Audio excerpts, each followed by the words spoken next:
Welcome to it's UTV. నేను మీ నాగరాజ్ బైసిటీని. ఆయన గలం విప్పితే ఆబాల గోపాలం మంత్రముగ్ధులవుతుంది. గొంగడి వేసుకొని డప్పు చేత పట్టుకొని ఆయన పాట పాడితే పశు పక్షాదులు సైతం మైమరిచిపోతాయి. ఆ పదజాలం, ఆ కంఠ స్వరముతో అందరికీ గూస్ బాంబ్ తెప్పిస్తాయి. ఇంతకు ఆయన ఎవరు అంటే తెలంగాణ కళాకారుడు, బహుజన యుద్ధ నౌకగా పేరుగాంచిన ఏపూరి సోమన్న. ప్రస్తుతం ఏపూరి సోమన్న మనకు అందుబాటులో ఉన్నారు మన స్టూడియోలో. ఆయన నుంచి మరిన్ని పాటలు, మాటలు మీకు వినిపించే ప్రయత్నం చేస్తాను. ఇక స్టార్ట్ చేద్దామా? ఏపూరి సోమన్న మన స్టూడియోలో రెడీగా ఉన్నారు. ఆయన మాట, పాట రెండు కూడా మీకు వినిపించే ప్రయత్నం చేస్తాను. హాయ్ సోమన్న గారు, బాగున్నారా? నమస్తే. సరిగ్గా నాకు తెలిసి ఒక 7 సంవత్సరాల క్రితం అప్పుడు తెలంగాణ వచ్చింది. ఇప్పుడు టీఆర్ఎస్ అధికారంలో ఉన్నప్పుడు ఆ రోజు నేను ఒక ఛానల్ పనిచేస్తున్నాను, నా ఛానల్కి వచ్చారు. ఆ రోజు ఒక పాట ఎవడి పాలైందిరో తెలంగాణ అంటూ ఊదర కొట్టారు. తెలంగాణ మొత్తం అలా షేక్ అయిపోయింది అనమాట ఆ పాటతో, ఎవడి పాలైందిరో తెలంగాణ అనేసి. ఈరోజు మళ్ళీ 7 నెలల తర్వాత మళ్ళీ ఇక్కడ ఇది నా సొంత స్టూడియో, ఇక్కడ మీరు వచ్చిన తర్వాత ప్రజల పాలన అయిందిరో తెలంగాణ అనేసి ఈరోజు కూడా అలాగే దద్దరిల్లుతుంది ఆ పాట. 4 రోజులకే దాదాపు 6 లక్షల వ్యూస్ పైన వచ్చేసాయి. యూట్యూబ్లో చూశాను నేను, మీ సొంత యూట్యూబ్ ఛానల్లో. ఏంటి అసలు ఆ రోజు ఎవడు పాలైందిరో తెలంగాణ అని గల్లం విప్పారు, షేక్ చేశారు ఆ పాటతో. ఈరోజు ప్రజల పాలైందిరో తెలంగాణ అంటూ ఈరోజు షేక్ చేశారు. ఏంటి ఆ తేడా ఏంటి? ఆ రోజుకి ఈ రోజుకి ఒక కళాకారుడిగా ఏం గమనించారు? ఎందుకు ఆ పాట పాడారు? ఆ రోజు తెలంగాణ రాష్ట్రంలో ప్రజలు మాట్లాడే స్వేచ్ఛ లేదు, ప్రజలు స్వేచ్ఛగా బతికే స్వేచ్ఛ లేదు, ప్రజలు ఏదన్నా అడిగే హక్కు లేదు. ధర్నా చౌక్ ఎత్తేశారు. ముంపు గ్రామాల ప్రజలు రోడ్ల మీద పడ్డారు. ఇంటికో ఉద్యోగం అని ఇవ్వలేదు, దళిత ముఖ్యమంత్రి అని చేయలేదు, మాదిగలకు మంత్రి పదవి లేదు, మహిళలకు మంత్రి పదవి లేదు, 3 ఎకరాల భూమి అన్నారు ఇవ్వలేదు. ఇట్లా అనేక ఉద్యమ కాలంలో జరిగినటువంటి ప్రామిసులు, అనేక హామీలు ఏది కూడా అమలుకు నోచుకోని కాలంలో కేవలం తెలంగాణ సంపద అంతా ఉద్యమకారులను కూడా విస్మరించి కేవలం ఒకే కుటుంబానికి సంబంధించినటువంటి ఒక పరిపాలన సాగుతున్న కాలంలో ప్రజలు ఏటిగడ్డ కిస్టాపూర్కు రేవంత్ అన్న నాయకత్వంలో ఆ రోజుల్లో ఒక 2 రోజుల పాటు దీక్షలు జరిగినాయి. మల్లన్న ముంపు గ్రామాలకు న్యాయం జరగాలని చెప్పి ఆ దీక్షలకు నేను అక్కడ పోయిన క్రమంలో ప్రజలు అనుకునే పదాలను తీసుకొని నేను ఎవని పాలైందని రాయాల్సి వచ్చింది. ఆ పాట మళ్ళీ ఒకసారి వినిపించండి, కొంత పాట. కోసి గొంగాడేసి కాలి గజ్జను గట్టి డప్పు సంకానేసి ఊరు ఊరుకు పోయి పోరు పాటలు పాడితే ఊరు ఊరుకు పోయి పోరు పాటలు పాడితే ఊరు ఊరుకు పోయి పోరు పాటలు పాడితే ఎవడి పాలైంది రో తెలంగాణ ఎవడేలుతున్నాడు రో తెలంగాణ, ఎవడి పాలైంది రో తెలంగాణ ఎవడేలుతున్నాడు రో తెలంగాణ, ఎవడి పాలైంది రో తెలంగాణ ఎవడేలుతున్నాడు రో తెలంగాణ, 96లోన లొల్లి పెట్టినొల్లు ఆంధ్ర పాలకుల గల్లబట్టినారు. ఓరుగల్లు సూర్యపేట పోరైలేసే భువనగిరి యుద్ధ పేరై మోగితే భువనగిరి యుద్ధ పేరై మోగితే భువనగిరి యుద్ధ పేరై మోగితే ఎవడి పాలైంది రో తెలంగాణ ఎవడేలుతున్నాడు రో తెలంగాణ, ఎవడి పాలైంది రో తెలంగాణ ఎవడేలుతున్నాడు రో తెలంగాణ, దొరల పాలైంది రో తెలంగాణ దోపిడి పాలాయ రో తెలంగాణ,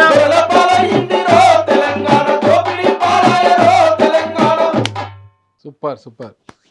ఆ బేస్, ఆ జోష్ ఈ రోజుకి ఆ కసి, ఆ ఇది కనిపిస్తూనే ఉంది మీ కళ్ళల్లో. సరే, ఆ రోజు పరిస్థితుల తగ్గట్టుగా ప్రజలు ఏమనుకుంటున్నారు, ప్రజల గొంతుకై మీ గొంతుకని మీరు వినిపించారు. ఈ రోజు ప్రజల పాలైందిరో తెలంగాణ, ఈ రోజు ఏం చూసి ఆ పాట పాడారు ఒకసారి వివరించండి. దేశంలో 75 ఏండ్ల స్వాతంత్ర దేశంలోనే మొదటిసారి తెలంగాణ రాష్ట్రంలో కులగణన జరిగింది. ఓకే. దేశంలో మొట్టమొదటిసారి బీసీలకు 42% రిజర్వేషన్ వచ్చింది. దేశంలోనే మొదటిసారి తెలంగాణ రాష్ట్రంలో 30 ఏళ్లుగా ఒక అస్తిత్వం కోసం, ఆత్మగౌరవం కోసం, హక్కుల కోసం పోరాడినటువంటి మాదిగల ఎజెండా ఎస్సీల ఏబిసిల వర్గీకరణ. ఆ వర్గీకరణను ఇవాళ రాష్ట్ర అసెంబ్లీలో తీర్మానం పెట్టించి దీన్ని అమలు చేస్తామని చెప్పి తీర్మానం చేసినటువంటి చరిత్ర ప్రజాపాలనకుంది, రేవంత్ అన్నకుంది. ఒక హిస్టారికల్ కార్యక్రమాలు తెలంగాణ 10 ఏండ్ల తెలంగాణ కాలంలో కేవలం మాదిగలకు అసలు మంత్రి పదవే లేనటువంటి కాలంలో ఇవాళ 2 మంత్రి పదవులు మాదిగలకు వచ్చినాయి. ఉమ్మడిగా దళిత సమాజానికి 4 మంత్రి పదవులు వచ్చినాయి తెలంగాణ రాష్ట్రంలో. ఒక దళిత బిడ్డను స్పీకర్గా చేసినటువంటి చరిత్ర ఉంది. ఒక బీసీ బిడ్డను, ముదిరాజు బిడ్డను మంత్రివర్గంలో తీసుకున్నటువంటి చరిత్ర ఉంది. ఇవాళ ఒక గిరిజన బిడ్డను మంత్రిగా చేసినటువంటి చరిత్ర ఉంది. అంటే సామాజిక న్యాయానికి పెద్దపీట వేసింది. మేము కోరుకునేది ఇదే. తెలంగాణలో మాకు ఆత్మగౌరవం వచ్చింది. వాళ్ళ తెలంగాణలో మాకు మాట్లాడే స్వేచ్ఛ వచ్చింది. వాళ్ళ ప్రజలు హ్యాపీగా ఉన్నారా, సంతోషంగా ఉన్నారా? ఎస్, బ్రహ్మాండంగా. ప్రజలు ఏ విధంగా ఉన్నారంటారు? ప్రజలు ఏ విధంగా హ్యాపీగా ఉన్నారంటే, ప్రజలు ఇవాళ అద్భుతంగా తీర్థయాత్రలకు వెళ్ళినా, ఉద్యోగానికి వెళ్ళినా, పనులనిత్తే వెళ్ళినా, ముఖ్యంగా ఆడబిడ్డలు, మహిళలు అద్భుతంగా వాళ్ళు వారి కుటుంబ అవసరాల రీత్యా, వారి పనుల రీత్యా, వారి బాధ్యత రీత్యా అద్భుతంగా ప్రయాణం చేస్తూ ఉంటారు వాళ్ళ మహిళలు, ఆడబిడ్డలకు. ఇవాళ ఏ కష్టం వచ్చినా, ఏ బాధ వచ్చినా ఎటన్నా పోవాలంటే డబ్బులు లేని కుటుంబాలు గ్రామాల్లో ఇప్పటికీ ఉన్నాయి. కానీ వాళ్ళు ఒక ఆధార్ కార్డు పట్టుకొని బస్సులో కూర్చుంటే ఇవాళ టికెట్ అని అడగానే ఆధార్ కార్డు చూపిస్తే వాళ్ళు చేరాల్సిన గమ్యం చేరి ఇళ్లలో ఉంటున్నారు. అద్భుతంగా ఆడబిడ్డలు ఇవాళ అలాంటి అవకాశాలు వచ్చినాయి. తర్వాత పరిపాలనలో భాగంగా వారు ఎన్నికల్లో ఇచ్చినటువంటి హామీని 500 రూపాయలకి గ్యాస్ కనెక్షన్ అని చెప్పారు. అద్భుతంగా ఇది అమలు చేస్తున్నటువంటి సందర్భం ఉంది. 200 యూనిట్లు కరెంటు ఫ్రీ అని చెప్పారు గృహాలకు. ఇవాళ 200 యూనిట్లు కరెంటు వస్తుంది. ఎవరు బిల్ కట్టట్లేనటువంటి పరిస్థితి. అంటే 200కు మించి వాడుకుంటే కట్టడం తప్ప అది ప్రజలకు ఉపయోగపడేటువంటి పథకం. సన్నబియ్యం ఏదైతే మాట ఇచ్చారో అది బరాబరి సన్నబియ్యం చేశారు. తర్వాత ఇంటిగ్రేటెడ్ స్కూల్, ప్రతి నియోజకవర్గానికి దాదాపు 200 కోట్లు ఖర్చు పెట్టి ఇవాళ దాది ప్రణాళికను సిద్ధం చేసి వాళ్ళ ముందుకు వచ్చినటువంటి చరిత్ర. పేద ధనిక తేడా లేకుండా అందరూ ఒకే స్కూల్లో చదివేటువంటి ఒక నినాదం, అది కామన్ విద్యా విధానం. అదొక అద్భుతమైనటువంటి ప్రాజెక్టు. ఇట్లా తర్వాత 10 ఏళ్ల కాలంలో రైతులకు మేలు జరగనటువంటిది రుణమాఫీ చేసినటువంటి చరిత్ర ఉంది. తర్వాత రైతు భరోసా ఇస్తున్నటువంటి చరిత్ర ఉంది. ఇవన్నీ కార్యక్రమాలు చూస్తుంటే ఇవన్నిటికంటే ముందుగా, ఇవన్నిటికంటే కూడా ముఖ్యమైనది తెలంగాణలో ఫస్ట్ స్వేచ్ఛ వచ్చింది. తెలంగాణలో ఫస్ట్ మర్డర్లు పోయినాయి, మానభంగాలు పోయినాయి, రేపులు, హత్యలు, ఇలాంటి దృశ్యాలు. అంటే ప్రభుత్వానికి ఏడా ప్రశ్నిస్తే అక్కడ అణిచివేతే అటువంటి ధోరణి పోయి స్వేచ్ఛగా ముఖ్యమంత్రి స్వయంగా ప్రజల్లో తిరుగుతూ కలుస్తున్నటువంటి సందర్భం ఉంది. అప్పుడు కేసీఆర్ గారు ఏడాదికి ఒకసారి మంత్రులకే కలవనటువంటి పరిస్థితి. కానీ వాళ్ళ రేవంత్ అన్న ప్రజలలో మమేకమై తిరుగుతూ ఉన్నాడు. వర్కింగ్ ప్రెసిడెంట్ కేటీఆర్ గారు అందుబాటులోనే ఉండేవారు కదా అందరికీ. అదే అందుబాటులో ఉండేవారు. అందువల్ల సరే వారు అందుబాటులో ఏమున్నది అనేది ప్రజలు చూశారు. అంటే ఇప్పుడు మర్డర్లు, మానభంగాలు ఎక్కువ జరగడం లేదు అంటారు, గతంలో జరిగాయంటారు. అవి నిలువున నరికి చంపారు కదా లాయర్లను నడి రోడ్డు మీద. నా పెద్దపల్లి కరీంనగర్ దగ్గర నడి రోడ్డు మీద నరికి చంపారు కదా. వాళ్ళు కేవలం ప్రశ్నించినందుకే కదా. అంటే అట్లాంటి నేరెళ్ళ ఘటన ఏంటి, ఇసుక లారీలతో దొక్కిచ్చారు కదా. ఖమ్మంలో రైతులకు బేడీలు వేసారు కదా. ఇట్లాంటి ఉదాహరణలు ఎన్నో ఉన్నాయి. అంటే ప్రజల పాలైంది అని చెప్పడానికి గల బలమైన కారణం ఏంటి అంటే, మెజార్టీ ప్రజలైన నా బీసీలకు 42% రిజర్వేషన్ వచ్చింది. మెజార్టీ ప్రజలైనటువంటి మాదిగల్లో 59 ఉపకులాలకు, 58 ఉపకులాలకు సామాజిక న్యాయం 30 ఏళ్ళ నుంచి ఎదురు చూస్తున్న వర్గీకరణ సమస్య పరిష్కారమైంది. ఇవన్నీ కూడా అయ్యేసరికి మా హక్కులు మాకు వచ్చినాయి. మా ఇంట్లోకి పండుగ, ఇప్పుడు నిజమైన పండుగ మా ఇండ్లకు వచ్చింది. మాకు దసరా, దీపావళి, బోనాలు ఇట్లాంటివి మాకు నిజమైన పండుగలు అనిపించలే. ఏదో కడుపులో దుఃఖమున్న బాధున పండుగలు చేసినాం. కానీ ఈ సంవత్సరం అద్భుతంగా పండుగలు చేస్తూ ఉన్నాం. ఎందుకు? మాకు రాజ్యాంగంలో ఒక హక్కు వచ్చింది, ఒక హోదా వచ్చింది. 30 ఏళ్ల నుంచి కోరుకున్నటువంటి మా వర్గీకరణ, మాకు సామాజిక న్యాయం వచ్చింది. రేపు చదువుకునేటువంటి మా బిడ్డలకు, మా ఉపకులాల పిల్లలకు ఉద్యోగాలు వస్తాయి. ఎస్, అది చెప్పాను నేను. వర్గీకరణ వచ్చిందో మాదిగ పల్లెలకు, ఉపకులాల వాడలకు. వర్గీకరణ వచ్చిందో మాదిగ పల్లెలకు, ఉపకులాల వాడలకు. రాజ్యాంగము హక్కు దక్కిందో మా జాతి బిడ్డలకు, చదువుకునే తమ్ముళ్లకు. రాజ్యాంగము హక్కు దక్కిందో మా జాతి బిడ్డలకు, చదువుకునే తమ్ముళ్లకు. ఇది 30 ఏండ్ల పోరాటం, జాతి బిడ్డల ఆరాటం, జాతి బిడ్డల ఆరాటం, జాతి బిడ్డల ఆరాటం. 30 ఏండ్ల పోరాటం, జాతి బిడ్డల ఆరాటం, జాతి బిడ్డల ఆరాటం, జాతి బిడ్డల ఆరాటం. ఎన్నో త్యాగాలు చేసినారు, ఎన్నో ప్రాణాలు ఇచ్చినారు, ఎన్నో ప్రాణాలు ఇచ్చినారు, ఎన్నో ప్రాణాలు ఇచ్చినారు. అవసరాలకు వర్గీకరణను వాడుకున్నాయి అన్ని పార్టీలు, వాడుకున్నాయి అన్ని పార్టీలు, వాడుకున్నాయి అన్ని పార్టీలు. మా మాది గొల్లకు రేవంత్ అన్న గుండె బలం అయ్యిందో, ఏండ్ల తరబడి తండ్లాట కాంగ్రెస్ సర్కారు ఇదైందో. వర్గీకరణ వచ్చిందో మాదిగ పల్లెలకు, ఉపకులాల వాడలకు. రాజ్యాంగం హక్కు దక్కిందో మా జాతి బిడ్డలకు, చదువుకునే తమ్ముళ్లకు. ఎయ్యరో ఎయ్యరో ఎయ్ర దండోరా, రేవంత్ అన్న పాలనకు మద్దతు ఇయ్యర దండోరా. ఎయ్యరో ఎయ్యరో ఎయ్ర దండోరా, జాతినంతా ఏకం చేసి జాతర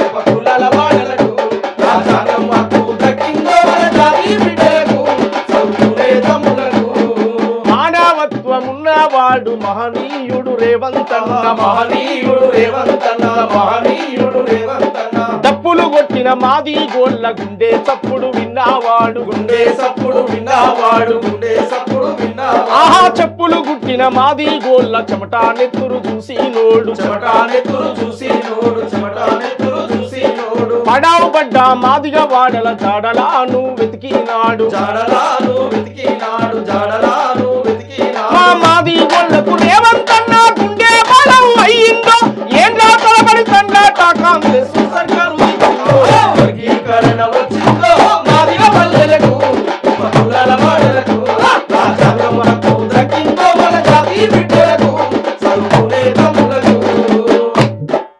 సూపర్ సూపర్. అంటే ఇవన్నీ కూడా ఏదైతే దళితులు ఉన్నారు అంటే మాదిగలకు న్యాయం జరిగింది, మాదిగలు 30 ఏండ్ల పోరాటానికి చరమగీతం పాడి మందకృష్ణ మాదిగ గారి యొక్క పోరాటం, రేవంత్ రెడ్డి గారి యొక్క కృషితోనే వర్గీకరణ జరిగింది. 100% కృష్ణన్న చేసినటువంటి త్యాగాలు, మాదిగ జాతి చేసినటువంటి త్యాగాలు, అనేక మంది అమరులు, గాంధీ భవన్ దాడి కానీ ఇంకా అనేక విషయాలు, నెత్తు అసెంబ్లీ మీద దాడి కానీ పెట్రోల్ పోసుకొని బలైపోయినటువంటి అమరులు ఉన్నారు. 19 మంది అమరులైంది ఆ దండోర ఉద్యమంలో. అనేక వేల మంది జైళ్ళకు పోయిండ్రు, కేసులైన అరెస్టులైన. కానీ ఏ పాలకుడు ఇంత చొరవ తీసుకుని చేయలే, కేవలం రేవంత్ అన్న. ప్రజాపాలన, అందుకే ప్రజల పాలన నేను చెప్పాను. ఇవాళ గొర్రెలను కాసే గొల్లొళ్ళు, ఇవాళ తాళ్ళు గీసే గౌళోళ్ళు, సబ్బండ వర్గాలు వారి జీవితం మొత్తం ఆ వృత్తులు చేసుకొని బతికేటువంటి వాళ్లకు ఇవాళ అదే చెప్పాను మేము. దేశంలో మొదటిసారి తెలంగాణ రాష్ట్రంలో కులగణన జరిగింది, హక్కు మనకు తేలింది. కులగణన జరిగింది, లెక్క మనకు తేలింది. 42% రిజర్వేషన్ వచ్చినది, ప్రజాపాలన వచ్చినది. బీసీ అన్నలారా మనం పాలించబోదాము, బీసీ అన్నలారా ప్రజాపాలన వచ్చినది. బీసీ అన్నలారా మనం పాలించబోదాము, బీసీ అన్నలారా. రేవంత్ అన్న వచ్చినాడు, బీసీ అన్నలారా మన హక్కు మనకు ఇచ్చినాడు, బీసీ అన్నలారా. రేవంత్ అన్న వచ్చినాడు, బీసీ అన్నలారా మన హక్కు మనకు ఇచ్చినాడు, బీసీ అన్నలారా. గొల్లాగాసెం గొర్లాగాసె గొల్లా కుర్మల గోడేందో విన్నాడు, కళ్ళు గీసె గౌడన్నల కష్టమేందో తెలిసినోడు. 42% రిజర్వేషన్ ఇచ్చినాడు, ప్రజాపాలన వచ్చినది. బీసీ అన్నలారా మనం పాలించబోదాము, బీసీ అన్నలారా ప్రజాపాలన వచ్చినది. బీసీ అన్నలారా మనం పాలించబోదాము, బీసీ అన్నలారా. అరే రేవంత్ అన్న వచ్చినాడు, బీసీ అన్నలారా మన హక్కు మనకు ఇచ్చినాడు, బీసీ అన్నలారా. రేవంత్ అన్న వచ్చినాడు, బీసీ అన్నలారా మన హక్కు మనకు ఇచ్చినాడు, బీసీ అన్నలారా. అట్లా ఇవాళ మాకు పండుగ వచ్చినటువంటి సంతోషం. 75 ఏళ్ళుగా స్వాతంత్రం వచ్చిన కానించి ఓట్లేసే యంత్రాలుగా మారినటువంటి వాళ్ళం. మేమే స్వయంగా పాటలు రాసుకొని పాడాం. జెండాలు మోసిన జనమును పోగేసిన, దండాలు పెట్టిన ప్రజలను కూడగట్టిన, కరపత్రము వంచిన ఆ పోస్టరు అతికించిన, మా లీడర్ వచ్చిండని మైకు పెట్టి మొత్తుకున్న బహుజన మన బతుకెన్నడు మారురోం, మహజన మన రోజులెన్నడొచ్చురోం. మేమే పాడినాం. ఈ డిమాండ్ దేశవ్యాప్తంగా జరగాలని మేము డిమాండ్ చేస్తా ఉన్నాం. ఇవాళ రాహుల్ గాంధీ గారి నాయకత్వంలో ఇవాళ బీసీల బిల్లు దేశవ్యాప్తంగా పెట్టాలని చెప్పి ఒక డిమాండ్ నడుస్తూ ఉంది, ఆ పోరాటాలు నడుస్తూ ఉన్నాయి. ఖచ్చితంగా అది అమలు చేయాలని చెప్పి ఇవాళ డిమాండ్ చేస్తూ ఉన్నాం. తెలంగాణ రాష్ట్రంలో ఇంత మెజార్టీగా అగ్రకులాల యొక్క పెత్తనం ఆధిపత్యం ఉన్నప్పటికీ ఇవాళ రేవంత్ అన్న సింగిల్గా నిర్ణయం తీసుకొని పార్టీ ఎజెండాను ముందుకు తీసుకుపోయేటువంటి ప్రయత్నంలో వారు ఖచ్చితంగా ఏది ఏమైనా కానీ ఒక హిస్టరీని సృష్టించడానికి తను అద్భుతంగా కష్టపడుతూ ఉన్నాడు. మాదిగల మద్దతు, బహుజనుల మద్దతు, సబ్బండ వర్గాల మద్దతు రేవంత్ అన్నకు ఉంటుంది. మేము ఏండ్ల తరబడి ఎదురు చూసినటువంటి వర్గీకరణ మాకు అమలైనందుకు సంతోషపడతా ఉన్నాం. ఏండ్ల తరబడి ఎదురు చూసినటువంటి బీసీ సమాజం కూడా ఇవాళ రేవంత్ అన్నకు మద్దతు ఇస్తూ ఉన్నది. అందువల్ల 2014లో రాష్ట్ర విభజన అనంతరము 2023 ఎన్నికల తర్వాతనే ప్రజాపాలన వచ్చిందంటారా? 2023 తర్వాతనే 23 తర్వాత అంతవరకు దొరల పాలన, నిర్బంధ పాలన. మనం పాడుకున్నాం కదా, మేము గ్రామాలు తిరిగి చెప్పినాం కదా, చదువులు ఏవి కొలువులు ఏవి సంక్షేమాల పథకాలేవి హామీల మీద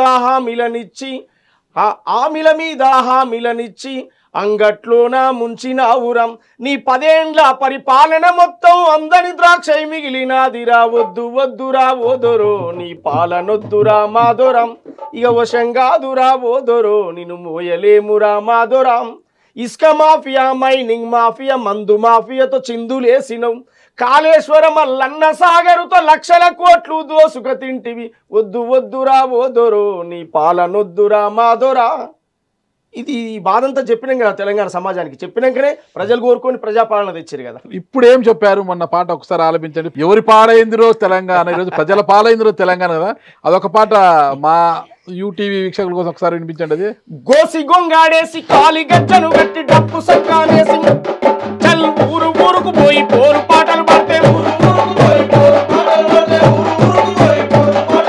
గోసి గొంగాడేసి కాలి గజ్జను గట్టి డప్పు సంకానేసి పొగరు బట్టిన దొరల గద్ద దించి తేను ప్రజల పాలైందిరో తెలంగాణ ప్రజాపాలన వచ్చెరో తెలంగాణ రేవంత్ అన్న ఏలేరో తెలంగాణ బాధలన్నీ తీరేరో తెలంగాణ రేవంత్ అన్న ఏలేరో తెలంగాణ బాధలన్నీ తీరేరో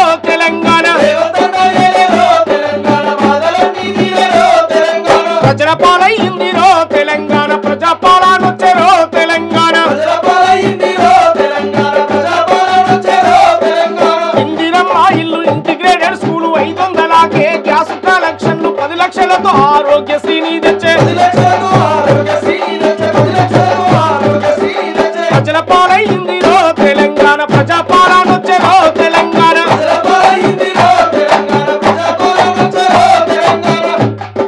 శాసన సభాపతి నుండి మొదలు దళితులకు 4 మంత్రి పదవులు ఇచ్చే ఎస్సీల వర్గీకరణ అమలు చేసే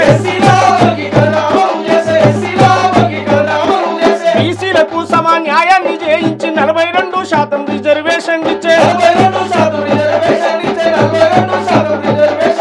ప్రజాపాలన వచ్చారో తెలంగాణ ప్రజల పాలైందిరో తెలంగాణ రేవంత్ అన్న ఏలేరో తెలంగాణ బాధలన్నీ తీరేరో తెలంగాణ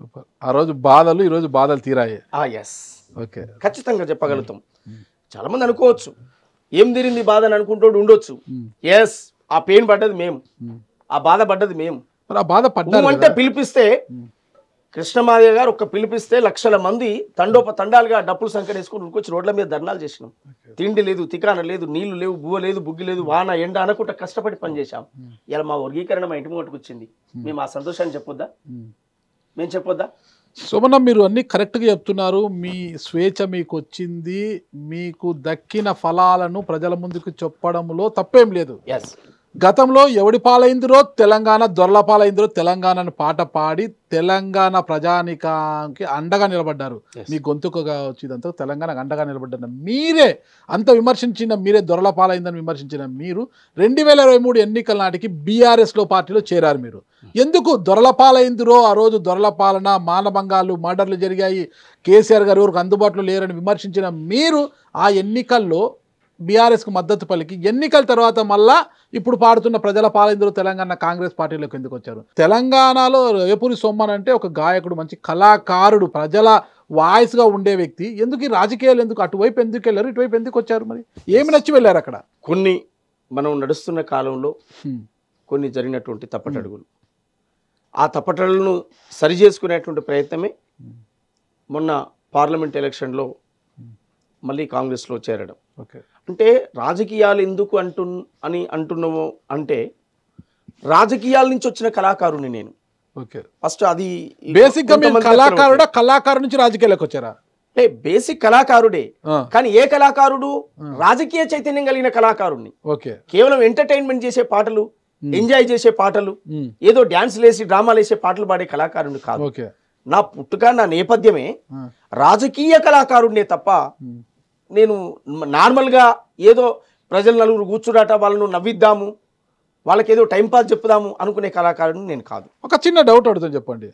గోసి గొంగడేసి డప్పు చేత పట్టి పాట పాడితే మీ ఆహారము, మీ భావాలు, మీరు పాట పాడే తీరు, ఆ బేస్ అంతా చూస్తే ప్రజా యుద్ధ నౌకగా పేరుగాంచిన తెలంగాణ గాయకులు ఎవరున్నారు, ద గ్రేట్ గద్దర్ గారు అందరికీ గుర్తుకొస్తారు. గద్దర్ గారు లేకపోయినా గద్దర్ గారు మీలో కనిపిస్తుంటారు అనమాట. ఆ పాట అవన్నీ చూస్తే చాలా గొప్ప వ్యక్తి, ఆయన చాలా గొప్ప వ్యక్తి గద్దర్ గారు. ఓకేనా, నెక్స్ట్ మంత్ 6th అనుకుంటా ఆయన వర్ధంతి కూడా ఉంది.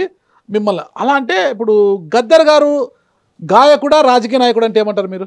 గద్దర్ అన్న సామాజిక విప్లవ రాజకీయ చైతన్యం కలిగిన గాయకుడు. మరి మీరు? నేను గాయకుడు అని చెప్పాను. గద్దర్ అన్నను గాయకుడు వేరు, సామాజిక విప్లవ చైతన్యం కలిగిన గాయకుడు. ఓకే. ఎవరి వైపు ఉన్నాడు ఆయనే? కూలినాలి చేసుకునే ప్రజల వైపు పాడాడు. ఎవరి వైపు పాట పాడాడు ఆయనే? దొరయేంద్రో వాని పీకుడేంద్రో అని ప్రశ్నించే పాట పాడాడు. కేవలం గాయకుడే అయితే వేద మంత్రాలో ఓ భక్తి పాటో, భజన పాటో, చావు పాటో, పెళ్లి పాటో పాడి ఎంటర్టైన్ చేసి అక్కడున్న ప్రజల మెప్పు పొంది 10 రూపాయలు తీసుకొని పోయి హాయిగా తన కుటుంబంతో తను బతికేవాడు గాయకుడు అంటారు. విప్లవ రాజకీయ చైతన్యం కలిగిన గాయకుడు అనంటే నెత్తురు దారపోసాడు. యుద్ధరంగంలో ఆయన పాట ఉంది. ఆయన పాటకు కోట్లాది మంది ప్రజలు కలిసి ఆయుధాలు పెట్టారు. ఆయన పాట విని రాష్ట్రాన్ని సాధించేటువంటి ఉద్యమాలు నడిచినాయి. ఆయన పాట విని కొన్ని ప్రభుత్వాలు కూలిపోయినాయి. ఆయన సామాజిక రాజకీయ చైతన్యం కలిగిన కళాకారుడు. ఏపూరు సోమన్న ఎవని పాలైంద్రో తెలంగాణ అని అడిగిండంటే అర్థం రాజకీయ సోయింది కనుక అడిగాను. కేవలం నా గొంతు బాగుందని చెప్పి ఎవరు మెప్పు కోసమో 4 పాటలు పాడుకుంటూ నా కుటుంబం, నా ఫ్యామిలీ, నేను బతికితే చాలు అనుకునే కళాకారుడిని నేను కాదు. సావని బతకనీగాక యుద్ధరంగంలో ఉండాలి, అది ప్రజల పక్షమై ఉండాలని చెప్పి కోరుకునేటువంటి వాడిని. అందుకే ఎవడి పాలైంద్రు అని అడిగాను. కొన్ని నా ప్రయాణంలో, నా జర్నీలో ఆ 1 month పాటు కొన్ని తప్పిదాలు, పొరపాట్లు జరిగినాయి పొలిటికల్గా, రాజకీయంగా. మీరు ఫస్ట్ కాంగ్రెస్ పార్టీలో ఉన్నారు అంటే మలిదశ తెలంగాణ ఉద్యమములో మీరు అందరూ కలిసి ఒకే వేదికను పంచుకున్నప్పటికీ కూడా అప్పుడు కేటీఆర్ గారు పనిచేశారు. కేటీఆర్ గారు టీఆర్ఎస్ లో చేరారు. సోమన్న గారు తెలంగాణ ఉద్యమాన్ని ముందుకు తీసుకుపోవడంలో సోమన్న కూడా ఒక పాత్ర అనేది ఆ రోజు మాట్లాడారు. ఆ తర్వాత కూడా మీరు కాంగ్రెస్తో ట్రావెల్ అయ్యారు. ఉన్నట్లుండి వైఎస్ఆర్టీపీ షర్మిలా గారు స్థాపించిన పార్టీలో చాలా కీలక పాత్ర పోషించారు. సోమన్న గారు, షర్మిలా గారి తర్వాత సోమన్న గారే ఉండేవారు ఆ పార్టీలో, వైఎస్ఆర్టీపీలో. అంటే తెలంగాణలో ఆమె పాదయాత్ర కావచ్చు, పార్టీ నిర్మాణంలో కావచ్చు, ప్రతి కూడా ఒక చుక్కానిలా పనిచేశారు మీరు. ఆమె చాలా మార్గదర్శిగా కూడా పనిచేశారు. మరి ఏమైందో ఏమో ఆ తర్వాత మీరు తుంగతుర్తి సీట్ అడిగారు, అందుకు ఓకే అయింది. ఉన్నట్టుండి ఆమె ఎప్పుడైతే కాంగ్రెస్ పార్టీలోకి మెర్జ్ చేసిందో మీరు కలత చెందారేమో, బీఆర్ఎస్లోకి వెళ్ళిపోయారు. సరే, ఆమె మీరు షర్మిలా గారి తర్వాత అంతటి స్థానంలో ఉన్న మీరు కాంగ్రెస్ పార్టీలోకి ఆమె మెర్జ్ చేసినప్పుడు మీరు కాంగ్రెస్ పార్టీతో ట్రావెల్ కాకుండా బీఆర్ఎస్లోకి ఎందుకు వెళ్ళారు? ఏం ఆశించిపోయారు? అదే మిస్టేక్. ఆ మిస్టేక్ని ఇప్పుడు సరిదిద్దుకునేటువంటి ప్రయత్నంలోనే తెలంగాణలో ఒక బలమైన సాంస్కృతిక ఉద్యమాన్ని నిర్మాణం చేయాలనే లక్ష్యంతో ఉన్నాం. జరిగినటువంటి మిస్టేక్ను, తప్పటడుగులను దాన్ని సరి చేసుకునేటువంటి ప్రయత్నంలో ఉన్నాం. ఇప్పుడు అన్న ఓవరాల్గా మనం మాట్లాడుకున్నా, నేను నా కుటుంబ నేపథ్యం రాజకీయ ఉద్యమాలు, రాజకీయ ఉద్దండులు పుట్టిన కుటుంబం నాది కాదు. సామాన్య జీతముండో, నాతముండో, కూలో నాలో చేసుకొని బతికేటువంటి ఫ్యామిలీ నుంచి వచ్చాను. ఆ రాజకీయ విప్లవ చైతన్యం నేను పుట్టిన గడ్డలో ఉంది కనుక పాట ఎంచుకునే పాటనే ప్రజల పాట ఎంచుకున్నాను. ఎంచుకునే పాటే ఉద్యమ పోరాట పందానే ఎంచుకున్నాను. అందువల్ల ఒక రాజకీయ చైతన్యం కలిగినటువంటి కళాకారుడిగా నేను మనుగడ సాధించాలనుకున్నాను ప్రజల్లో. దాని ద్వారా అవకాశం వస్తే, ఏ రోజైనా అవకాశం కాలం కలిసి వస్తే చట్టసభలకు వెళ్ళాలనేటువంటి ఒక గోల్ పెట్టుకొని ఈ వ్యవస్థలోకి వచ్చాను. అందువల్ల నేను వేస్తున్నటువంటి అడుగుల్లో 1-2 అడుగులు తప్పటడుగులు మిస్టేక్ అయినాయి. దాన్ని ఇప్పుడు సరిదిద్దుకొని నేను ముందుకు నడవకపోతే మళ్ళీ ఎప్పుడు కూడా తిరిగి రాదు కాలం. అందువల్ల ఇవాళ ముఖ్యమంత్రిగా ఉన్నందుకు నేను రేవంత్ అన్నకు సపోర్ట్ చేయట్లేను. ఆయన ఏం లేని రోజుల్లోనే ఆయనకు సపోర్ట్గా నిలబడి ఆయన యాత్రలు, ఆయన పెట్టే సభలు, సమావేశాల్లో నా పార్టీ ముందు వరుసలో ఉంది. ఆయన అచ్చంపేట నుంచి హైదరాబాద్ వరకు పాదయాత్ర చేసిన, ఆయన మల్లన్న సాగర్ కోసం, ముంపు గ్రామాల కోసం పోరాటాలు చేసిన, ఆయన రైతుల కోసం, విద్యార్థుల కోసం దీక్షలు చేసిన, ప్రతి ఉద్యమంలో నా పాట వెన్నంటే ఉంది.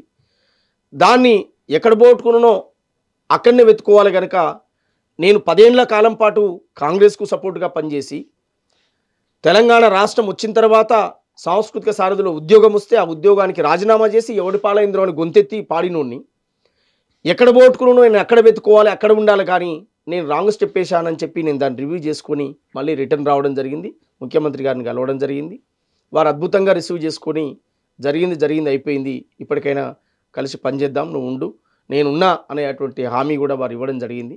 ఆ హామీతోటే నేను రేవంత్ అన్న మీద ఉన్నటువంటి నమ్మకం, ఒక ధైర్యం, సరే ఇవాళ నాకు ఏం వస్తుందా రాదా అనేది పక్కకు పెడితే భవిష్యత్ అయినా నేను ఆయనతో కలిసి నేను ప్రయాణం చేయాలనేటువంటి ఆలోచనలో ఉన్నాను కనుక మళ్ళీ నేను తిరిగి నా మొదటి స్థానానికి నేను రావడం జరిగింది. ఇంకా భవిష్యత్ అంతా కాంగ్రెస్ పార్టీతో ఖచ్చితంగా ఉంటుంది. భవిష్యత్ అంతా ఇక్కడ రేవంత్ అన్న, దేశంలో రాహుల్ గాంధీ, వీరిద్దరు స్ఫూర్తితోటే.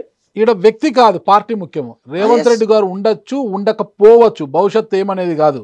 వ్యక్తి ఉండొచ్చు, ఉండకపోవచ్చు, కానీ కాంగ్రెస్ పార్టీ అనేది ఫైనల్ ఫిక్స్. అంటే మీ జర్నీ అంతా రేవంత్ రెడ్డి గారితోనా కాంగ్రెస్ పార్టీతోనా? కాంగ్రెస్ పార్టీ వేరు, రేవంత్ అన్న వేరు కాదు. ఒక్క నిమిషం, రేవంత్ రెడ్డి గారు వేరు అనేది వద్దు మనకి. ఇక్కడ రేవంత్ రెడ్డి గారు కాంగ్రెస్ పార్టీలో ఒక వ్యక్తి. ఈ రోజు ఆయన కష్టంతో కాంగ్రెస్ పార్టీ అధికారంలోకి వచ్చింది, ఆయన సీఎం అయ్యారు, పక్కన పెడతాం. రేపు ఎవరు అనేది మనకు కాదు. మీరు కాంగ్రెస్ పార్టీతో జర్నీనా, కాంగ్రెస్ పార్టీని నమ్ముకొని ఉన్న రేవంత్ రెడ్డి గారితో జర్నీనా? రేవంత్ అన్నతో జర్నీనే, కాంగ్రెస్ పార్టీ జర్నీనే, ఏది వేరు కాదు. ఆయన నాయకత్వంలోనే పార్టీ అధికారంలోకి వచ్చింది. కాంగ్రెస్ పార్టీ అద్భుతంగా ఒక బలమైన నాయకుని ఎన్నుకుంది కనుక ఖచ్చితంగా రేవంత్ అన్న వేరు, కాంగ్రెస్ వేరుగా నేను ఎప్పుడు చూడను. ఆయనే కాంగ్రెస్, కాంగ్రెసే ఆయనే. ఖచ్చితంగా రేవంత్ అన్నతోటే, కాంగ్రెస్ తోటే నా జర్నీ. ఒక గాయకుడిగా, రాజకీయ చైతన్యం కలిగిన ఒక గాయకుడిగా తెరంగేట్రం చేసిన మీరు తొలి నుంచి కూడా కాంగ్రెస్ పార్టీని నమ్ముకొని ఉండే ఓకేనా, రేవంత్ రెడ్డి గారు వెంట నడిచిన కాంగ్రెస్ పార్టీలో ఉన్న మీ సొంత నియోజక తుంగతుర్తి మీకు వచ్చేది ఈరోజు కూడా. మరి ఈరోజు అటు ఇటు వెళ్ళడం వల్లే మీకు బీఆర్ఎస్లోకి వెళ్ళారు, తుంగతుర్తి అనే వాళ్ళు పంగనామాలు పెట్టారు. ఇక్కడ వస్తుందంటే ఇక్కడికి అప్పటికే ఫుల్ఫిల్ అయిపోయింది కాబట్టి ఈసారి కాలేదు. భవిష్యత్తులో అయినా తుంగతుర్తి నుంచి పోటీ చేసే అవకాశం ఉందంటారా?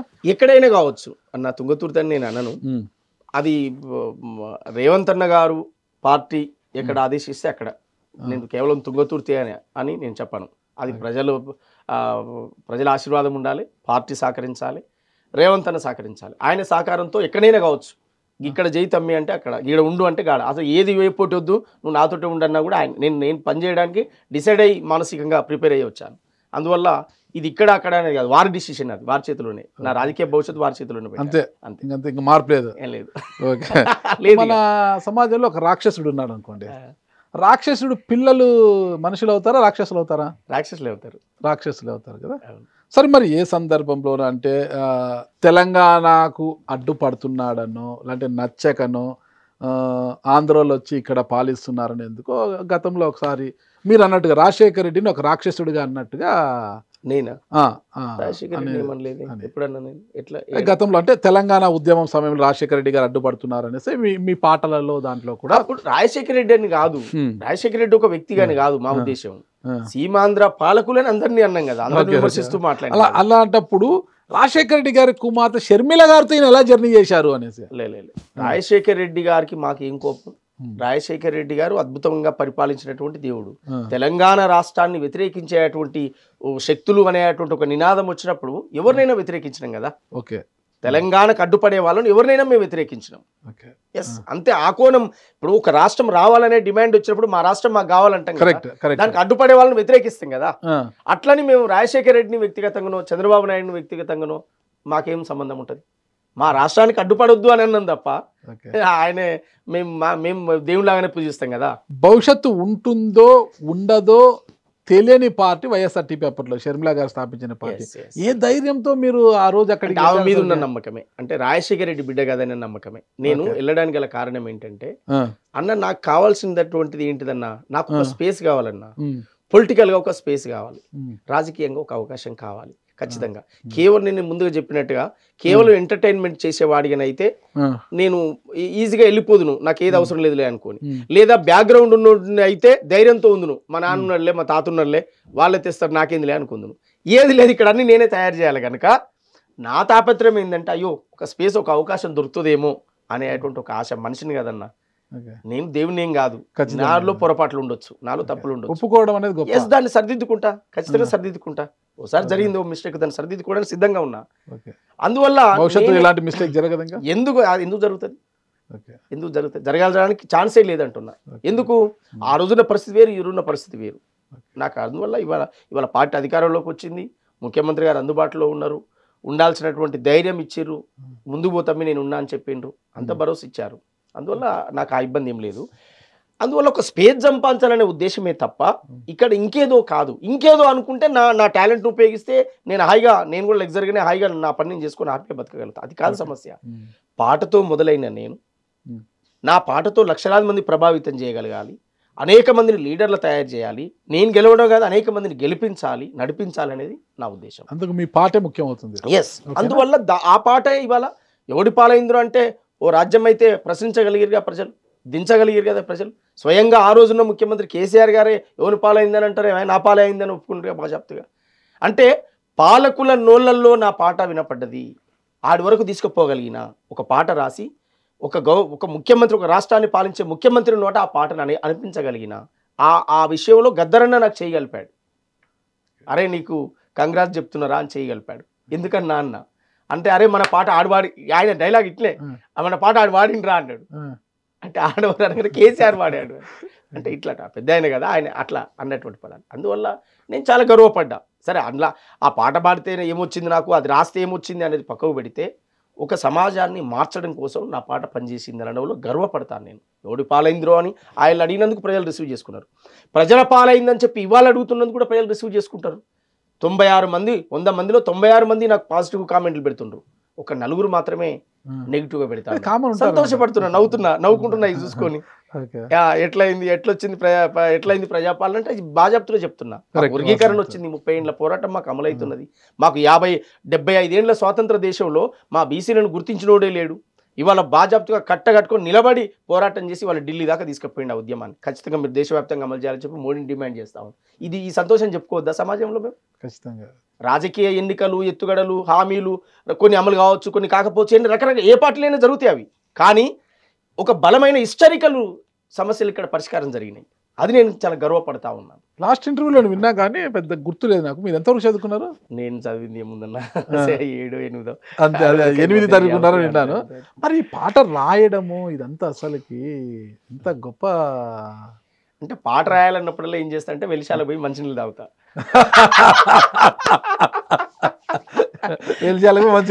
మా ఊరికి పోయి చిన్నప్పుడు అక్కడ మా ఊళ్ళో పెళ్లి గుండ్లు అని ఉంటాయి, ఒక గుండ్లు అంటే చెరువులో ఉంటాయి, అక్కడ ఊట సినిమాలు ఉండేది. అవి జనరల్ ఇట్లా నీ వాటర్ తేటగా అనుకో అక్కడ తాగేది.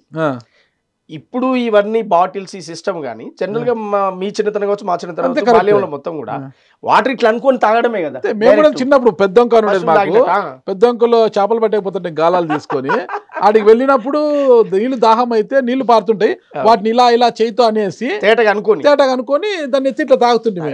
ఇప్పుడా ఆ నీళ్లు అయితే పడిపోతున్నాము, మినరల్ వాటర్ తప్పితే ఆ నీళ్లు అయితే ఇట్లా పడిపోతున్నాము అన్నమాట, వెంటనే పడిపోతున్నాము. అసలుకి ఏమో ఇది కాదు, ఇసుక అంతా ఇట్లా గుంతతో నీళ్లు ఊరేవి దాంట్లో ఆ వంకల్లో, ఆ నీళ్ళని తాగే వాళ్ళమే. ఇప్పుడు అవి తాగితే వెంటనే ఇది అయిపోతుంది. అంటే వెలిచాల వెళ్ళి నీళ్ళు తాగుతారు అంతే. రాత్రి అయితే చీకట్లో ఉండదు కదా, నీళ్ళు కనిపివు. రాత్రి ఎక్కడికి పోతారు? రాత్రి కూడా ఆడికి పోతారా? వాటర్ తాగుతాం ఖచ్చితంగా, నీళ్లు తాగితే అంత శక్తి వస్తుంది అని దాని అర్థం. సరే పగలైతే నీళ్ళు తాగితే శక్తి వస్తుంది, రాత్రి పాట పాడాలంటే ఆడిపోతారు. ఏమి తాగం, అట్లాంటి ఆలోచన లేదు, ఇక ఏం లేదు. వాస్తవాలు మాట్లాడతారు, వాస్తవమే అంతేనంటారా? ఓకే. అయితే కొన్ని సందర్భాల్లో అప్పుడున్న పరిస్థితుల రీత్యా కొన్ని అలవాట్లు ఉండేది, కానీ ఇప్పుడు పూర్తిగా బాడీని అంటే మీకు నేను తేడా కూడా కనిపిస్తలేదు. బాగా స్మార్ట్ అయినారు, అదే అప్పటికి బాగా స్మార్ట్ తయారయ్యారు. దానికి కొన్ని కారణాలు, కేవలం పండ్లే తిని బతుకుతున్నాను. అందరు చాలా మంది ఏం తింటున్నావు, ఏం లేదు, కీరా పండ్లతోటి, కీరా పండ్లే పూర్తిగా దాదాపు 3-4 సంవత్సరాలు రైస్ బంద్ చేసి తెల్ల అన్నం బంద్ చేసి, ఎప్పుడైనా తప్పదంటే బ్రౌన్ రైస్, తెల్లన్నం అంటే విషయంతో సమానం అది తప్పడం లేదు, చేశాను. పళ్ళు తీసుకుంటున్నా అంతే. ఏం తింటున్నావు? మొన్న ఒక అతను కలిసి నార్కట్ ఉమ్మడి మహబూబ్నగర్ జిల్లా అతను మల్లురావు గారి ఇంటికాడ కలిసి, ఏమన్నా నీ వయసు వెనకకు వస్తుందా అంటుడు. నేను చూసి ఆశ్చర్యపోయి లోపలికి వస్తే సోమన్ ఇంత సన్న, అప్పుడే బాగా భద్రంగా ఉన్నారు, ఇప్పుడు 7 ఏళ్ల క్రితమే. ఇప్పుడు ఈ వయసు పెరిగింటే వయసు తగ్గిపోయి వచ్చాడు ఏం కదా అనేసి. ఆది శ్రీ 69 సినిమాలో ఉంది కదా, అదేదో మీ టైం మిషన్ లెక్క వచ్చి వెనక్కి వెళ్ళిపోవడం, అలా ఏమైనా వెళ్ళొచ్చాడు ఏం కదా సోమన్ అనేసి. అలా ఏం లేదు కదా. ఓకే. ఇప్పుడు మనం గద్దర్ గారి గురించి ఎంత ఎక్కువ మాట్లాడినా కూడా అంత తక్కువ అవుతుంది. ఆయన గురించి మాట్లాడే శక్తి కూడా మనకు లేదు, అంత స్థాయి కూడా మంది కాదు. అలాంటి గద్దర్ గారు ఉన్నట్లుండి మనందరినీ విడిచిపోయిపోయారు. మళ్ళీ తొలి దశలో వచ్చి మలి దశ ఉద్యమంలో, తెలంగాణ ఉద్యమంలో గద్దర్ గారి పాత్ర మనము ఎంత చెప్పి తక్కువ అవుతుంది. అలాంటి గద్దరన్న ఈరోజు మనలో లేరు అంటే ఎట్లా ఉంటుంది అంటారు? అది తట్టుకోలేము. అది ఆ మాట నా మనసు నేను ఒప్పుకోవడానికి చాలా టైం పట్టింది అసలు. అంటే గద్దరన్న లేడు అనేది ఒప్పుకోవడానికి, నా మనసుకు నేను చెప్పుకోవడానికి చాలా సమయం పట్టింది ఈ 2 ఏళ్ల కాలంలో. కానీ ఉన్నాడు అనేటువంటి ఫీలింగ్ తోటే నేను బతుకుతున్నాను. గద్దరన్న లేడు అని అనుకుంటున్నాను. నేను ఆయన చూడలేకపోతున్నాను, కానీ ప్రతి నేను రాసే పదాల్లో, నేను పాడే విధానంలో, నేను చూపించేటువంటి ఆయన అందించినటువంటి స్ఫూర్తి ఏదైతే ఉందో ఆ స్ఫూర్తిలో ఖచ్చితంగా గద్దరన్న బతికే కనిపిస్తాడు. ఇప్పుడు మీరే అన్నారు ప్రజాయుద్ధనౌక గద్దరను చూసినట్టు అనిపిస్తుంది అన్నప్పుడల్లా నాకు ఒక కోట్ల బలం నా బాడీలోకి వచ్చేస్తుంది, కోట్ల ఎనర్జీ వచ్చేస్తుంది నా బాడీకి. ఎస్, ఈ తెలుగు నేల మీద ఆ మహానుభావుడు అందించినటువంటి స్ఫూర్తిని నా చివరి ఊపిరి వరకు కొనసాగించడమే నా లక్ష్యం. ఆయన భారత రాజ్యాంగాన్ని పట్టుకున్నాడు. ఎస్, అదే భారత రాజ్యాంగాన్ని రేపు అల్లంపూర్ నుంచి ఆదిలాబాద్ వరకు భారత్ జై బాపు, జై భీమ్, జై సంవిధాన్ ఈ నినాదాన్ని ప్రజల్లోకి తీసుకుపోవడానికి పెద్ద ఎత్తున సాంస్కృతిక ఉద్యమం నిర్మాణం చేయబోతున్నాను. అల్లంపూర్ నుంచి ఆదిలాబాద్ వరకు తెలంగాణ ప్రతి పల్లెపల్లి. భారత రాజ్యాంగం వచ్చిన తర్వాత పేదల బతుకులు మారినాయా, రాజ్యాంగం రాకముందుకి ఈ పేదల స్థితిగతులు ఎలా ఉండే అనేటువంటి అంశాలను ప్రజల్లోకి తీసుకెళ్లడానికి, నేను చైతన్యవంతం చేయడానికి ఒక సాంస్కృతిక గాయకుడిగా, గద్దరన్న వారసుడిగా నేను ప్రజల్లోకి వెళ్ళడానికి సిద్ధంగా ఉన్నాను. నేను మళ్ళీ వచ్చినటువంటి తెలంగాణ పల్లెలన్నింటినీ మళ్ళీ ప్రజాపాలనలో భాగంగా అంటున్నాను. దేశవ్యాప్తంగా భారత రాజ్యాంగాన్ని తొలగించాలనేటువంటి కుట్రలకు వ్యతిరేకంగా పోరాటం చేయమని చెప్పి నేను పిలిపిస్తున్నాను. అందుకే చెప్పాను నేను, సూర్యులగన్నట్టి సూర్యపేటకు పోదమా, వీరులగన్నట్టి నల్లగొండకు చూద్దామా, సూర్యులగన్నట్టి సూర్యపేటకు పోదమా, వీరులగన్నట్టి నల్లగొండకు చూద్దామా, సూర్యులగన్నట్టి సూర్యపేటకు పోదమా, వీరులగన్నట్టి నల్లగొండకు చూద్దామా, సూర్యులగన్నట్టి సూర్యపేటకు పోదమా, వీరులగన్నట్టి నల్లగొండకు చూద్దామా, మల్ల త్యాగాలతో పడదమా, మల్ల ఉద్యమానికి దారులేదమా, మల్ల త్యాగాలతో పడదమా, మల్ల ఉద్యమానికి దారులేదమా, మల్ల త్యాగాలతో పడదమా, మల్ల ఉద్యమానికి దారులేదమా, మల్ల త్యాగాలతో పడదమా, మల్ల ఉద్యమానికి దారులేదమా, పల్లె నుంచి ఢిల్లీ దాకా ప్రశ్నించగంతులై, భారత రాజ్యాంగమే పరుగులకు రక్షణంటూ మల్ల త్యాగాలతో పడదమా, మల్ల ఉద్యమానికి దారులేదమా, మల్ల త్యాగాలతో పడదమా, మల్ల ఉద్యమానికి దారులేదమా, పల్లె పల్లె తిరిగి వద్దామా, ప్రజాపాలనలో భాగమవుదామా, పల్లె పల్లె తిరిగి వద్దామా, ప్రజాపాలనలో భాగమవుదామా, ఉప్పల మరుసూరు చరిత ధర్మాభిక్షము గణత సాకలి ఐలమ్మ మల్లు స్వరాజ్యమ్మ,